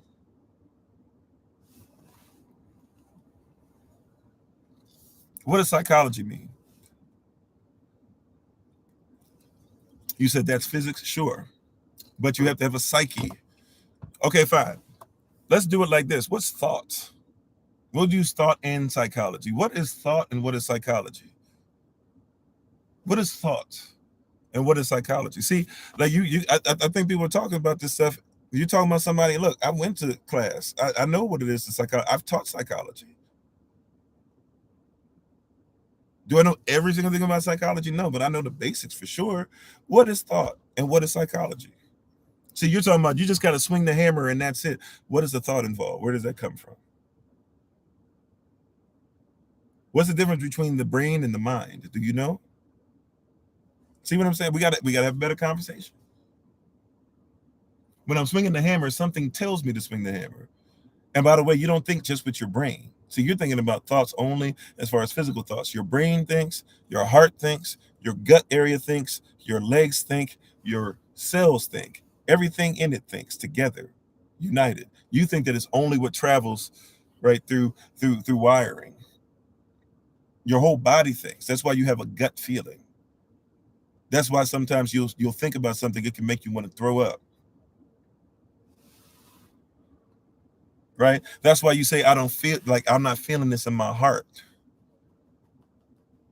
That's why you have heart attacks sometimes, and you can be totally healthy, but you start thinking about something, or something happens in your family, and you have a heart attack, or somebody loses a spouse, and 2 years later, or like a month later, or something like that, somewhere in between, you'll see somebody die of a heart attack because they couldn't take it in their heart. You think with your whole body. You think with your stomach. You think with your tongue. That's why if you want healing and a lot of stuff, we're going to take it and we're going to put it under your tongue first. Let it sit there. Even if you take pills, even if you take the genetically modified food in pill form, even when you do it, you're supposed to, the best way to do it is put it under your tongue for a little bit first. Right? But you think about only sensory, right? But you think with your whole body. So even our thought process as far as thinking is limited because you limit your thought process only to one organ. You think that's it. You think with your brain. Not even realize you think with every cell in your body. Right? But if we're going to keep on going, though, what is thought? Let's deal with thought. Thought and spirit are the same word. You don't even know. Pneumatical thought, pneuma. What is pneumatical thought? See, we use these terms, or if you even know these terms, we use these terms and not even aware of where they originally come from. Pneuma literally means what? Let's even go to the Greek culture because they agree with me more than what you do, even though you're using their culture and don't even know it. They say that pneumatical thought is stoic thought that marries the mind, the body, and the soul together. That's pneumatical thought. That's pneuma. Pneuma. Look it up. That's what the origin of what you say thought is. It has to be pneumatical thought that marries the mind or the brain, if you will. Has to be some kind of thought that controls the brain, right? The body and the soul. Now, what does soul mean in the Greek? I already gave you a hint because I asked you earlier. What does psychology mean? Psyche in the Greek, it means Psyche. That is psyche, right? Psyche means what? It means soul. So when you go, what does ology mean? Ology means what? The study of. So if you're going to have the study of something, what you're telling me is that you have to study whatever comes forward. For example, a lot of people don't know that confession is homology or homologia. It means homo, the same, logic. So if you confess something, you must actually speak with the same logic of somebody else. That's what you're confessing, because confessing really breaks down to say what has been said or to say what has been done. So in order for me to confess, I have to have the same logic. So if I'm going to have the same psyche, in order for me to have the same psyche, logic, the study of something, or I'm sorry, not the same. I'm getting my stuff mixed up. Sorry. The logic of something, then what is it the logic of? This is the logic or the study of what? The psyche. The psyche is the soul. So you can't talk about psychology without talking about the soul. And that's what you're trying to do. You're trying to separate the psychology or the soul of something from the swinging of the hammer. Your soul has to be in tune with what's going on with the swinging of the hammer. Because if you don't have the right psychology, if you haven't been trained right, if you don't have the right culture, if you don't know how it is, you won't even know how to use the physics. 90% of what you're going to do is going to be in your mind. 10% of it's going to be with your body. That's what they say in sports. I haven't played sports as far as competitively for a really long time. Put me on a football field. I promise you I'm going to get at least a couple touchdowns, but I'm not going to be able to make it a season. I'm 6'5.5". I promise you. Right? It might only be on go routes. My routes might be trash outside of a go route, but give me a chance for a go route. Throw the ball as high as you can in the air. I promise you I'm coming down with a couple of them. But I can't do no season. You know what I'm saying? I can't get beat up. But as far as my mindset, my psychology is one that's on point. I can get my psychology, I can get my pneumatical thought, I can get my spirit. That's what spirit and mind are the same thing. That's where it's different between the mind and the brain. The mind is the spirit, the brain is the physical. The brain is limited because the brain is only one part of the body that's thinking. You can be, well, just about brain dead. You can't be completely, but you can be just about brain dead, but your heart can still be. Or if you're brain dead, they can pump your heart and you'll still be alive. So you're trying to think only with the brain because the brain you think is scientific, but you think that science, since your science can't prove that there's a possibility that there's something greater of thinking than the brain, you're trying to say that the brain and religion can't go together. That's why you're off. Yeah, same lifelong martial artist. Yeah, I'm just starting to get back into martial arts again and stuff, and I've had a hernia and stuff, so I've been able to do certain things for a while. But yeah, like if you put me in a certain position, I can use my psychology, my fighting psychology. See, it's weird. We'll talk about fighting psychology to use the body, but you don't want to talk about psychology to build the house, right? But I have a fighting psychology where I know, okay, if somebody's coming in, I can do this, or because I'm taller, I can back up, or I can go ahead and give a jab. And there's three types. For example, like there's three types of jab, right? Like I can give a jab that says boom, right? So that boom, right? So it doesn't look like it's that close. I don't know if it's gonna show up on TikTok or not the way I'm trying to, but let me do it like this. So it's like I can give a jab. That's pretty long, by the way. Like you can notice, like I got a pretty long jab, right? I can give you a jab, right? But then there's psychology that comes into it. I might be doing this. I'm just trying to see how far you are. I might not be hitting you, but I'm just giving a jab, right? But then all of a sudden, if I do just a little, if I put my shoulder into a little bit, I've gone further. I didn't change. I'm still in the same position, but I put my shoulder in. See, this is regular jab, but then this is jab with shoulder. I got a little closer, right? But then when you get comfortable with those and think, okay, he can't touch me, he can't touch me, there's a third level of jab I have where I can now turn my whole body.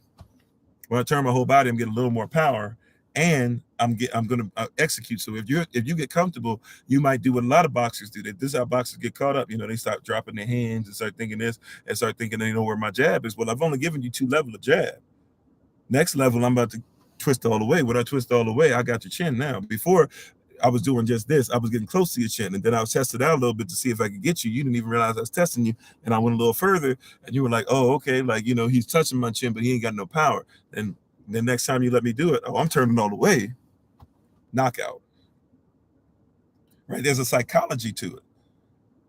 Right? You're only talking about the science of, well, you know, the brain had to do this, and you know that you have lactic acid, and you got to be careful about this, and you know that you need to make sure that the shoulder turns at this rate, and you need to make sure that you train, that you've done this, and blah blah. Like, yeah, you're talking about that part of it. That's the physical science. But there's something that surpasses that, to where, yeah, there's a psychology. There's a soul to it. Psychology, once again, means the study of the soul. So when you go to a psychologist, they study your soul. You pay somebody money. While you don't believe in the soul, you pay somebody all this money to make sure that they study your soul. It's a very interesting context. Now, if that's not cognitive dissonance, I don't know what is. I don't believe in the soul, but I go to a psychologist, or I'm going to talk about the psychology of something. I'm going to talk about social construct, but I'm going to try to remove psychology. Where did they do that at? You see, you got to be careful. I'm going to talk about the state, but I'm going to separate church from it. Well, this state was built up by the church. The state of England, the King of England, right? The new King of England, he just talked about this. The King of England said that the church, that he's going to make sure that he's into the Church of England. Why? The Church of England is a state and has estate, and he's the Pope of Protestantism. But you don't know that. There's a psychology to it. He was speaking to you guys, trying to get you to think only in temporary terms, but he was speaking in what he thought is eternal terms, as far as he's trying to tie an eternal bloodline to a group to say that he's allowed to be able to be over you. That's why there's a doctrine that Revelation chapter 2, spirituality, warns you about, so you don't fall into it scientifically, where you get conquered. Nicolaitan doctrine. Nikos, laity, lay people. You ever heard in church they say lay people? Lay people are people who are supposed to be governed. Nikos are people who are supposed to conquer. You vote because supposedly you're over the conquerors, but the conquerors keep doing bad things to you. Why? That's why a lot of us come out of the churches. And I'm not mad at it. If you're a lay person, that means you're supposed to be conquered. Why is the person preaching better than you? They're not better than you. Yeah, they are. Read your Bible, will bless you. The Bible literally says, warns about it. Revelation chapter 2, twice. It says to two different congregations, the first assembly and the third assembly. It says, be careful about those people that conquer folk. And he says, I hate the doctrine. It didn't just say, Yeshua said, I dislike it, or be careful only. He said, I hate it. He even credited one of the congregations. He said, at least y'all got one thing going for y'all. Y'all don't fall into that doctrine that says y'all supposed to be conquered by these people.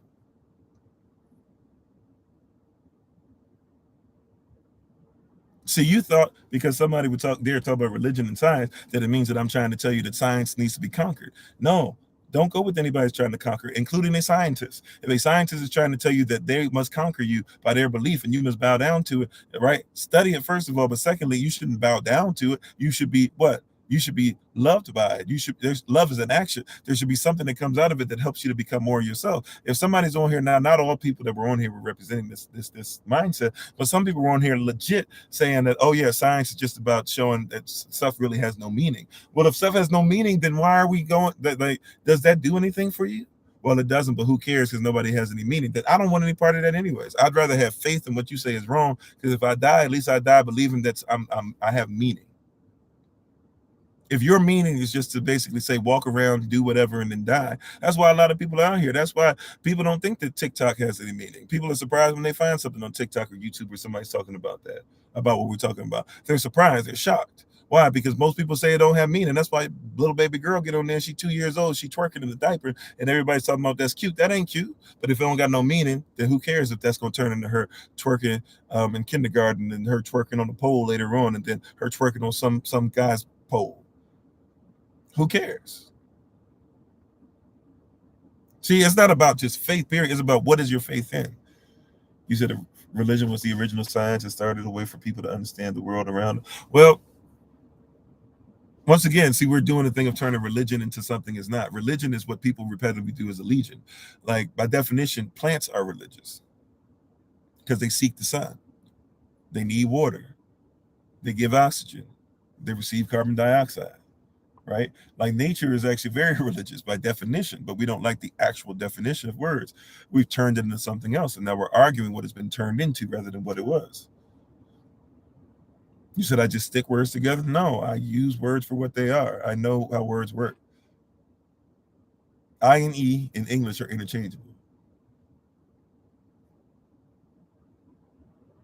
You know modern English, and modern English has been changed so much that you don't know. But we wrestle not against flesh and blood, we wrestle against the origin.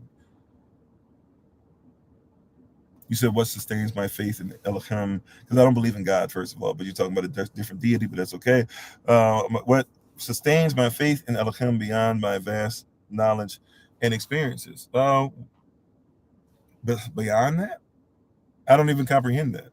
because scientifically I got to a place of believing in him. If you're talking about controls and being honest about certain things and making sure I have a hypothesis, if this is real, then that's real. Because I wasn't born and raised a Christian. I wasn't born and raised believing in God. And even when I started to believe in God, I realized real quick that God is not who people say that he is. Or what it is, because it's not even a he or she. God is a it. God is a made up thing through a different person's philosophy.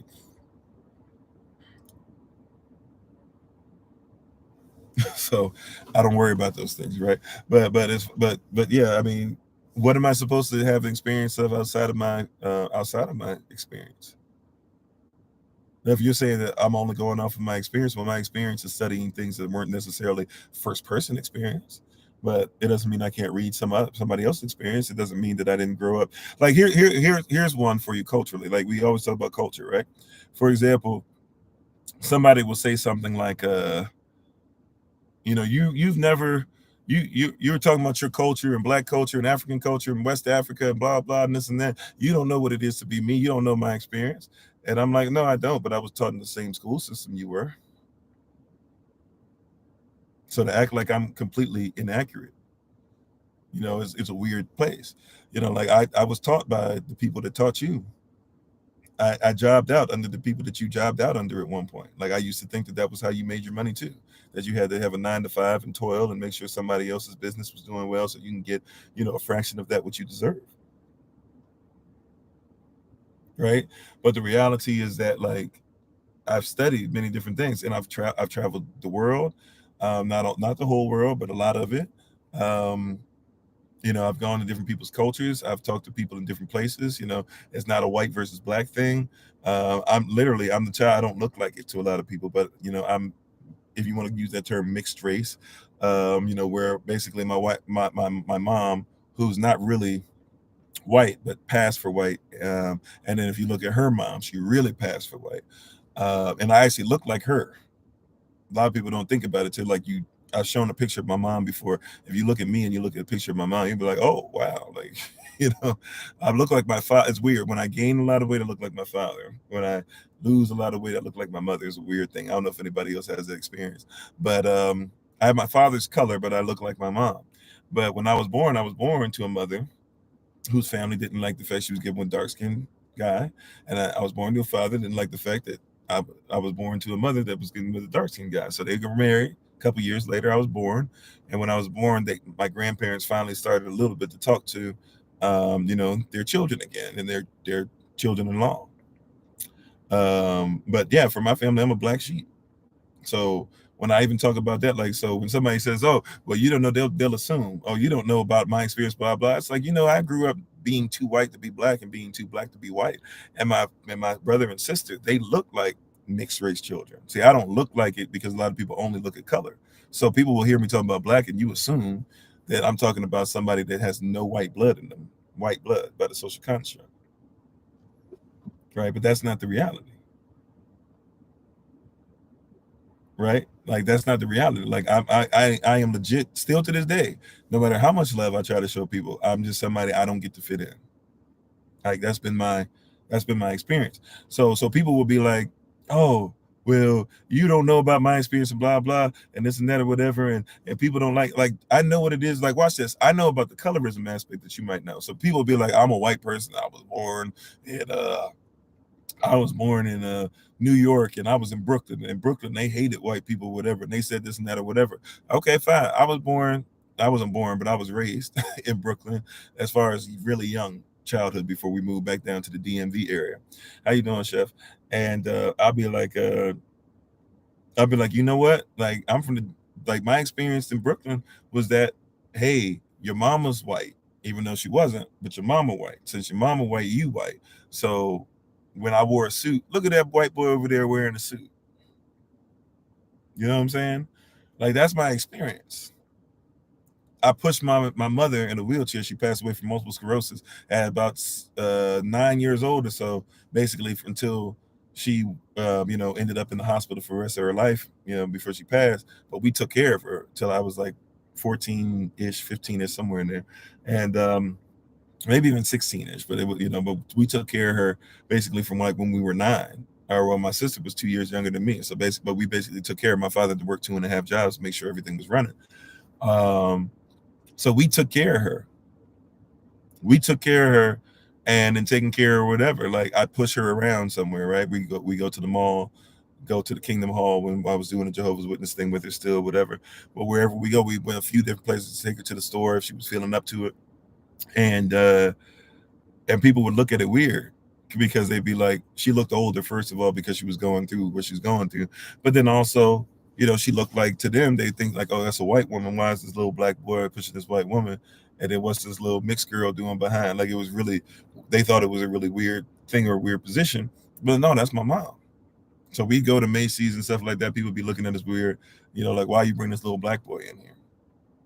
Like, that's the stuff. So people think like I don't know what I'm going through. You don't know what I'm talking about, or I haven't had these experiences. I'm telling you, like, I've had a lot of first person experiences. People be like, you don't know about racism. You're talking about racism. It's like, bro, when I was in Mississippi, I was chased by the KKK. Right? But they're so busy trying to separate us that I'm trying to tell these things to tell you that, look, there's a lot more common stuff in our experience than what you think. Stop allowing people to separate you. You know what I'm saying? Like, when I found out a lot more truth, I knew about what my family was supposedly, but I never studied it. When I started studying it, yeah, I had like a good 2 weeks. If I be honest, I had like about 2 weeks where I was just like, you know what? F everybody that's white, even my mama. Like, I'm just being honest. Like, I was on one when I started learning some things they did to our people. I was like, man, F this white blood in me. I don't even know if I should speak on our people, but I'm at least speak against the white man. Like, I was on some stuff, right? But then I realized real quick, like, wait a minute, that's what these people did, because they had to teach people that didn't even think they were white. They had to teach them they were white. Did you know that? Did you know that? Like, they had to actually teach people that didn't even know they were white, because white wasn't even considered to be a color. Y'all know that? Like, white is not a color. We were talking about that the other day. My son, we do homeschooling, right? So he's supposed to watch a couple educational videos before he starts watching YouTube stuff or whatever. He has to watch a certain amount of stuff to get stuff. He has to read Bible verses, et cetera, to start off his day, and do his kung fu stretch and all that. So he, what were we gonna say? Oh yeah, he watched something about snow, and it was not me teaching. It was like, Dr. Binox. Have you ever heard of that or whatever? It's actually kind of cool. I mean, he goes into some weird, goofy stuff, but it's scientific stuff. So I'm letting him learn what they gonna learn in school. Some of the things we do, so I can teach, whatever, and be like, hey, that's right, that's not right, blah blah, this and that or whatever. Right? He has other people that teach him online and stuff too, so we can fill in blanks for stuff we can't do at home. But long story short, we go through this thing or whatever, and they start talking about snow, and Dr. Binox asked a question. He's like, "Is snow white?" And I pause it. And I'm like, "Is snow white?" He's like, "No, it's clear, right?" And I was like, "Right." And then we watched it and it showed, right? But they taught people that white was a color. White only used to mean bright, or you could see through it, or it was clear.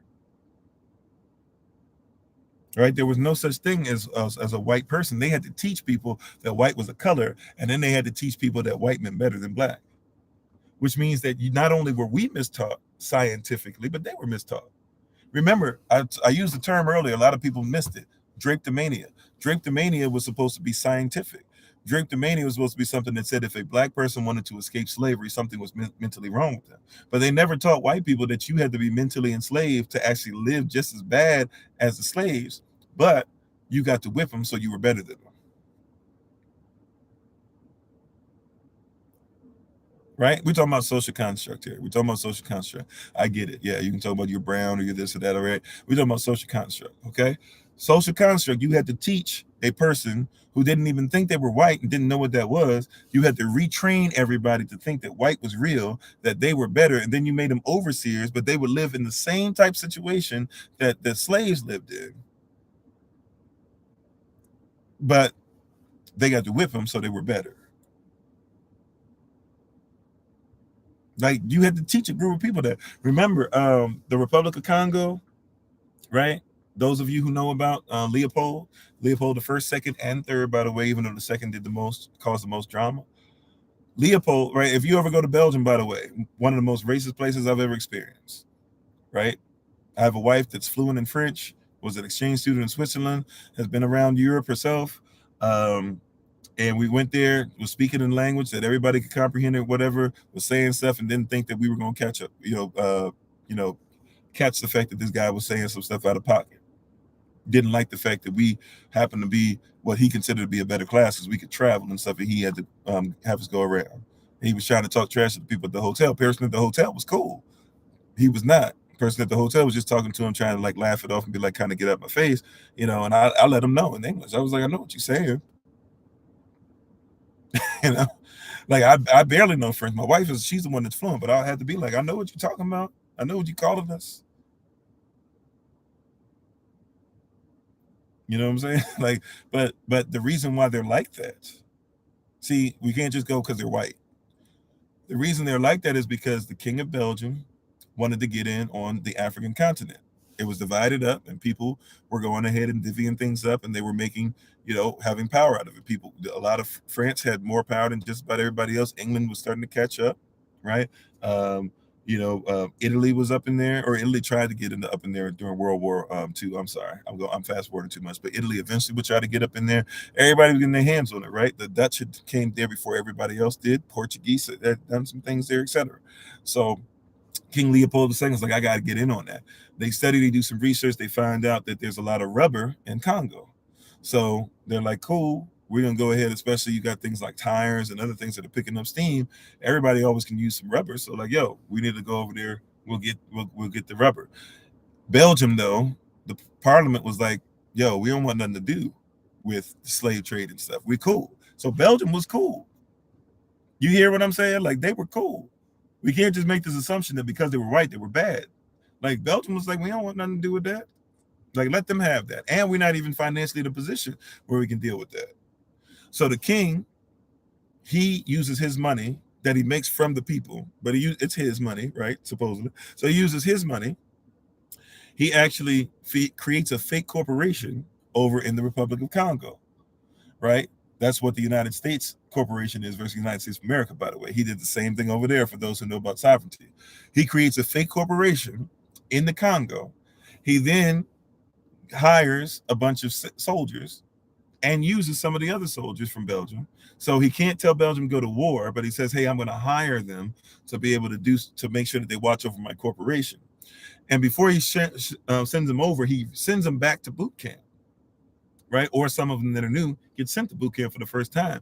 And they don't really teach them as much about fighting as much as they teach them about, hey, black people are not human beings. They actually taught them that.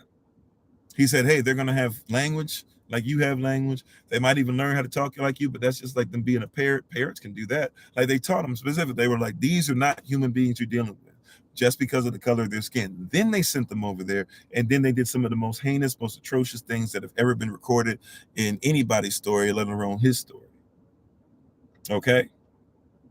But the only reason they could do that is because what? They had to use science. I'm not saying all science falls in it. I'm just saying be careful what you're calling science. Just like religion, be careful what you're calling religion, because not all religions are created equal either.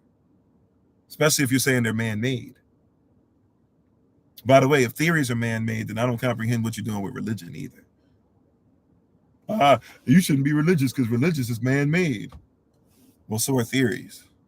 Well, you shouldn't worry about the Bible or the Quran or what Confucius says or this or that or whatever or what the scrolls say, what Buddha said and what the wind of the soul says and all that. Don't pay attention to all those things because you know it's written by a man's hand. Well, so are theories. Yeah, you got to make sure that the doctrine. See, doctrine is, once again, it means different than what you think. Doctrine is about lifting up something. Doctrines are lifting up. Any group of people that lift up anything is considered to be a doctrine, whether it's scientific doctrine or religious doctrine. It's still doctrine. I'm just trying to get across to you. I'm not even trying to go deep into the beliefs. So if you want to know what we believe, go on the YouTube channel. We have a whole thing on there called a whole playlist on there, Having Been Led As We Believe. Please go on there and check that out and search that for yourself and do some research, right? See if what we're saying makes sense over there. I'm just trying to get you to see separating spirituality or religion from science. Heck, some people try to separate religion from spirituality. I'm spiritual. I'm not religious. So what do you spiritually do every day? Well, I shift from this spirit to that spirit to this. Okay, well then you're not religious by definition. You're right. But if you pray every day, or if you fast a lot, or if you speak the same scriptures, or if you use the Lord's Prayer, or whatever it is that you're doing, right? If you pray 5 times a day, if you make sure that you have jihad, not jihad that means you got to blow somebody up, but jihad as far as going to help people and all that, if you do that every day, then you're religious. And I'm not worried about what your science or your religion or you being scientific or religious. That's cool. Be scientific, be religious, be spiritual. What I'm asking is what you're doing benefiting anybody, especially your people? But is it benefiting anybody? If it's of no benefit, then I don't care how religious or how spiritual or how scientific you are. If it's not going to help anybody, what is the point? And what my mindset is today is to try and help those who want to see this. Hey, it's time for us to stop fighting each other simply based off of yet one more thing to separate. Right? If you're going to be separated because it's factual, it's contextual, or it's trash. Right? Separate that, but don't separate just because somebody comes in the name of science or somebody comes in the name of religion. Don't allow them to do it to you. They've been doing it to us long enough. Don't allow them to keep doing it to you. Right? If you tell me that science means that I should be able to go ahead and do an experiment, if then put in how I'm going to do it, make sure the controls are there, make sure I go through the experiment, make sure that I end up with go through the experiment, make sure that I end up with I write out the data and I don't fudge it, I don't make it work for me, and then I have a conclusion to be able to say if what my if then is makes sense with what the if then came out of the conclusion. Then let's talk about it as science. If we can't do that, then we just got to realize that by definition it's not scientific. And if you're going to say it's religion or spiritual, then I need you to show me, like, the origin of it, where it came from, what it's supposed to do, how it's supposed to operate, what did this mean in its initial language, what is the culture behind it. If you can't do those things and you don't want to operate in that and you don't want to be honest about that, then stop calling it religious, stop calling it spiritual. If you don't have, right, if you own, right, like, stop calling it that, because that's what it is. That's it in its origin. If it's scientific, then it's supposed to be something that I can prove through experimentation. If you keep saying, well, nothing's an absolute, well, if nothing's an absolute, then it's not scientific by definition. You can't tell me science is not an absolute. Science is supposed to tell me absolutely, with conclusion, with conviction, with authority.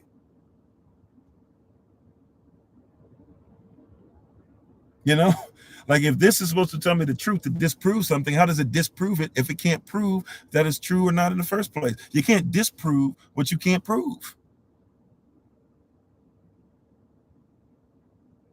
You said the questions allowed. People have been questioning all the time. We've just been asking that people be respectful.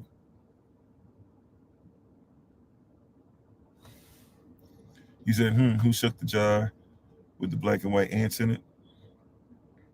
Yeah, I've heard that story before. It's not necessarily 100% true, by the way, about that whole, how that actually works. But I get what the point is, right? But at the end of the day, see, watch this. Why what we're trying to do is this. We're trying to show, once again, even in that, white is not even a color. Somebody had to tell you white was a color, and then had to tell you were a color that you're not. Because even if you think white is a color, you got too much pink in you to be white. And you can't be white because you got too much melanin. I know there's different types of melanin for different type of people, but if you got melanin, then you can't be white by definition. I know you don't want to hear that, but you can't be white by definition if you got melanin in you. That's just real. Somebody had to tell us, they had to teach us that there was this thing called white. There is no such thing.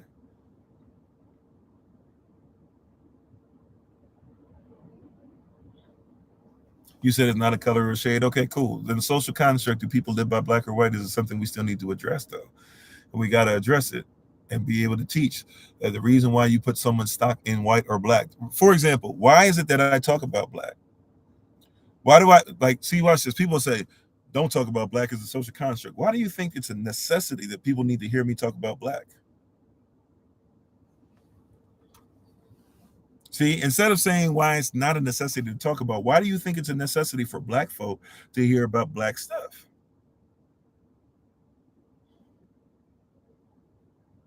Right? Why do you think it's necessary for black folk to hear about black stuff? If you want to know about the YouTube channel stuff, just simply look on the link tree on the channel on TikTok, and you'll be able to get there. Right? The reason why we talk about black stuff is because that for so long, black has been considered to be a negative. That's the only reason we talk about it. To say that I'm just to leave it as black is a negative and we're gonna stop talking about it means that forever it remains a negative. So it still ain't changed nothing. And to talk about white is a negative on the opposite end and just leave it at that is to mean that we would just simply leave white as a negative. We've had damage done with these words and people have mismanaged them, and people use science or religion to be able to get to the same conclusion that we can still be over the same people. It's about time that we use these things to lift each other up.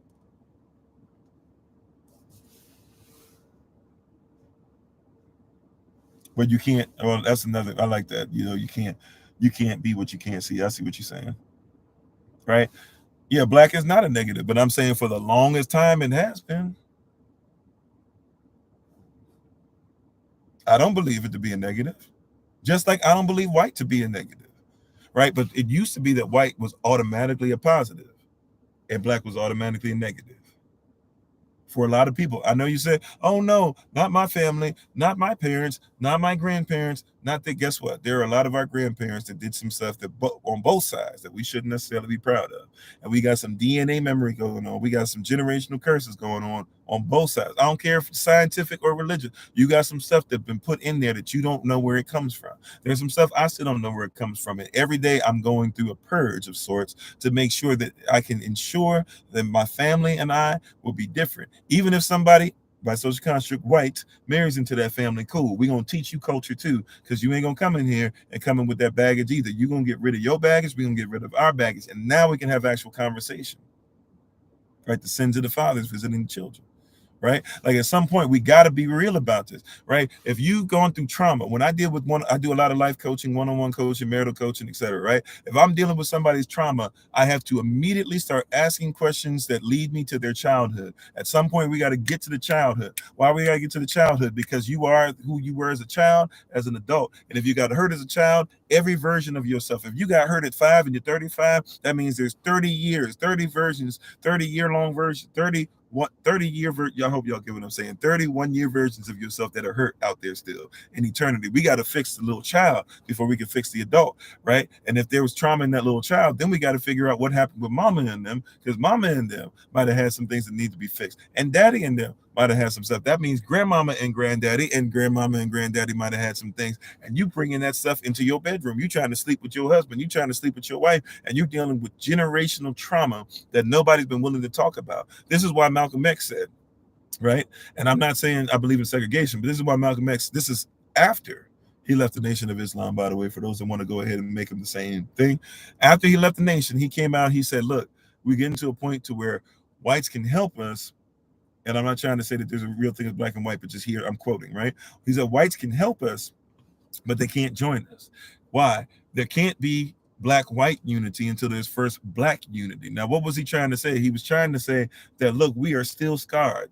Dr. Joy DeGruy has written a book, PTSS, post-traumatic slave syndrome, right? Go read it when you have some time. Great book, right? Go look her up, her speeches and everything. Great orator. And she was basically saying that, look, all of us, white and black, were messed up in order to make the system work. And it wasn't even working for white or black. It was working for a small percentage of people who have all this power. He said, she was saying, so look, you got to realize healing needs to go. Because watch this. I can go to another country and I can say, whether they know the saying or not, a lot of them will even know the saying, but I can say to a black person, I can say, man, you got to work twice as hard to get half as much. And they will either know exactly what I'm about to say and finish my sentence, or they will say, I agree with that. Because we have a feeling, even if it's based off of, we're just reporting, by the way, it's not even prejudice.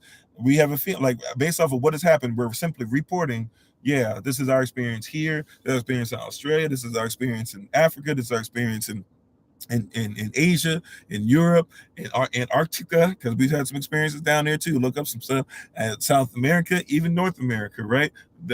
Right? We've had even the way they treated the stuff at the North Pole. We've had some experiences, right? To where we're simply reporting what's been done. So people believe and agree in the same thing. People believe and agree and what in the same. The people believe and agree and what the same thing, right? So if they believe and they agree in this same thing, we got to figure out what are we dealing with. I've used this example again. Sorry, SOC, you're gonna hear it one more again, but it's relevant, right? There was a man who was married to a woman. I want y'all to get this. We're gonna get ready to take our leave. I'm actually over time. We got to get ready to go on the road. So thank y'all for being on. I promise it's the last thing I'm gonna say, and maybe we can come back and have some more conversation on this tomorrow. It seemed to be a pretty great topic and got some great elicited some great response. I don't mind the questioning and stuff. We just hopefully we treat each other with respect, right? But here's the last thing I'll leave you with, and then I'm gonna take my leave. There was a man married to a woman, right? The man watches his wife make chicken for him all the time, but she always cuts the chicken in half. She always buys a whole chicken, but she always cuts the chicken in half before she puts it in the oven. So the man asked her one day, "Babe, why you always cut the chicken in half before you put it in the oven?" She said, "Well, I don't know. That's what my mama did." Okay, cool. That's what your mama did. No problem. Let's go ahead and get into this. Or I'm sorry. So then they're on later on in the year. Mama's still alive. Praise y'all. And so they're coming together again. It's in summertime. They're going on vacation. She's making chicken again. And he says, "Hey, mama, I got a question for you. Right? I asked your daughter, she couldn't give me the answer to this. Every time she makes the chicken, she cuts it in half. She puts it in the oven. Why?" She said, I asked her why she did it. She said she didn't know. It's because she learned from you. Why do you cut the chicken in half before you put it in the oven? She said, "Baby, I don't know. Go ask my mama. I just did because she told her." Well, praise y'all, you know. Um, Big Mama still alive, no problem. Okay, so it's Thanksgiving, even though we don't do Thanksgiving, but just using an example from when we were in the world. It's Thanksgiving, so we say, okay, cool. So he sees him. He says, "Hey, I know I'm not supposed to be really dealing with y'all when you're dealing with food and stuff, and I'm supposed to be dealing with my sports and all that. I'm gonna go right back. But look, Big Mama, I asked your granddaughter and your daughter why they cut the chicken in half before they put it in the oven. They both said it's because of the generation before. Big Mama, can you tell me why you put the chicken in the oven?" Big Mama said, "Baby, I don't know.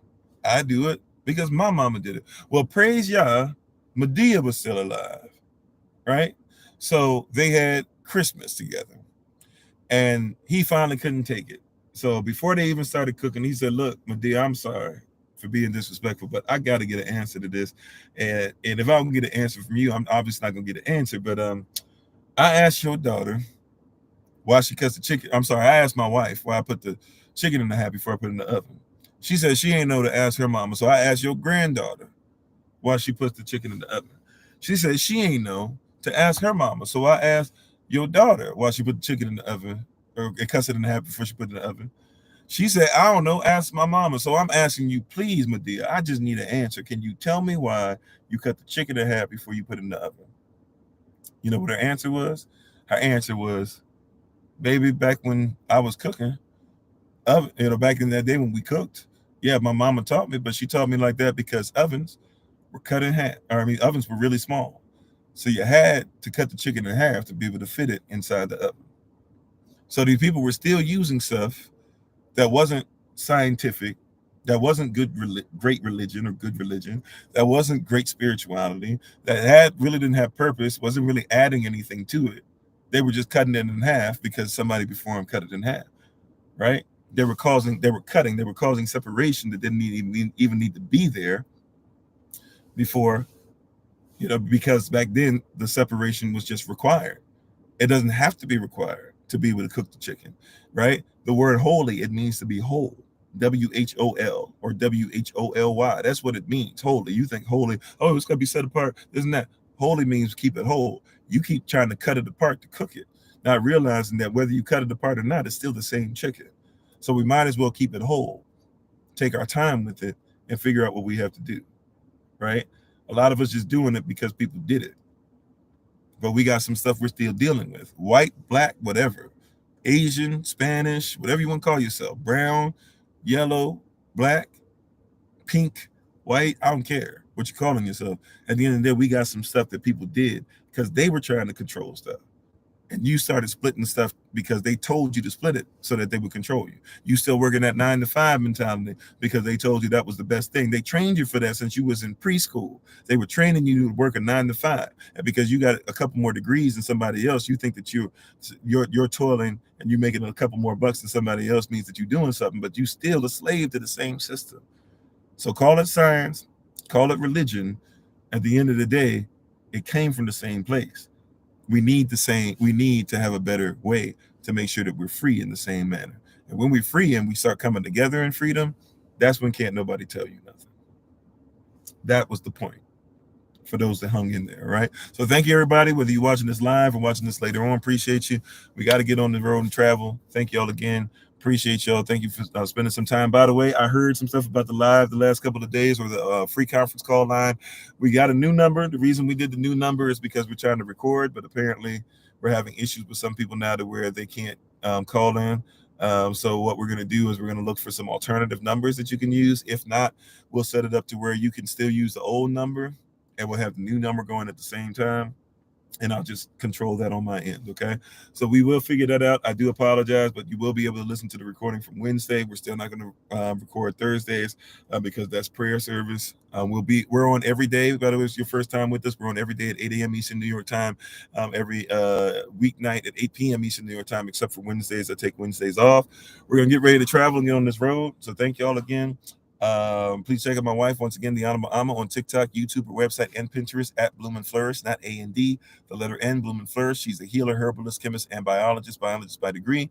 Our classes are going to be starting, Black History, Sovereignty 1, Sovereignty 2, Natural Medicine 1, Herbalism 1, Marriage, Solution for the Black Perspective. I'm missing a couple of them. I'm sorry.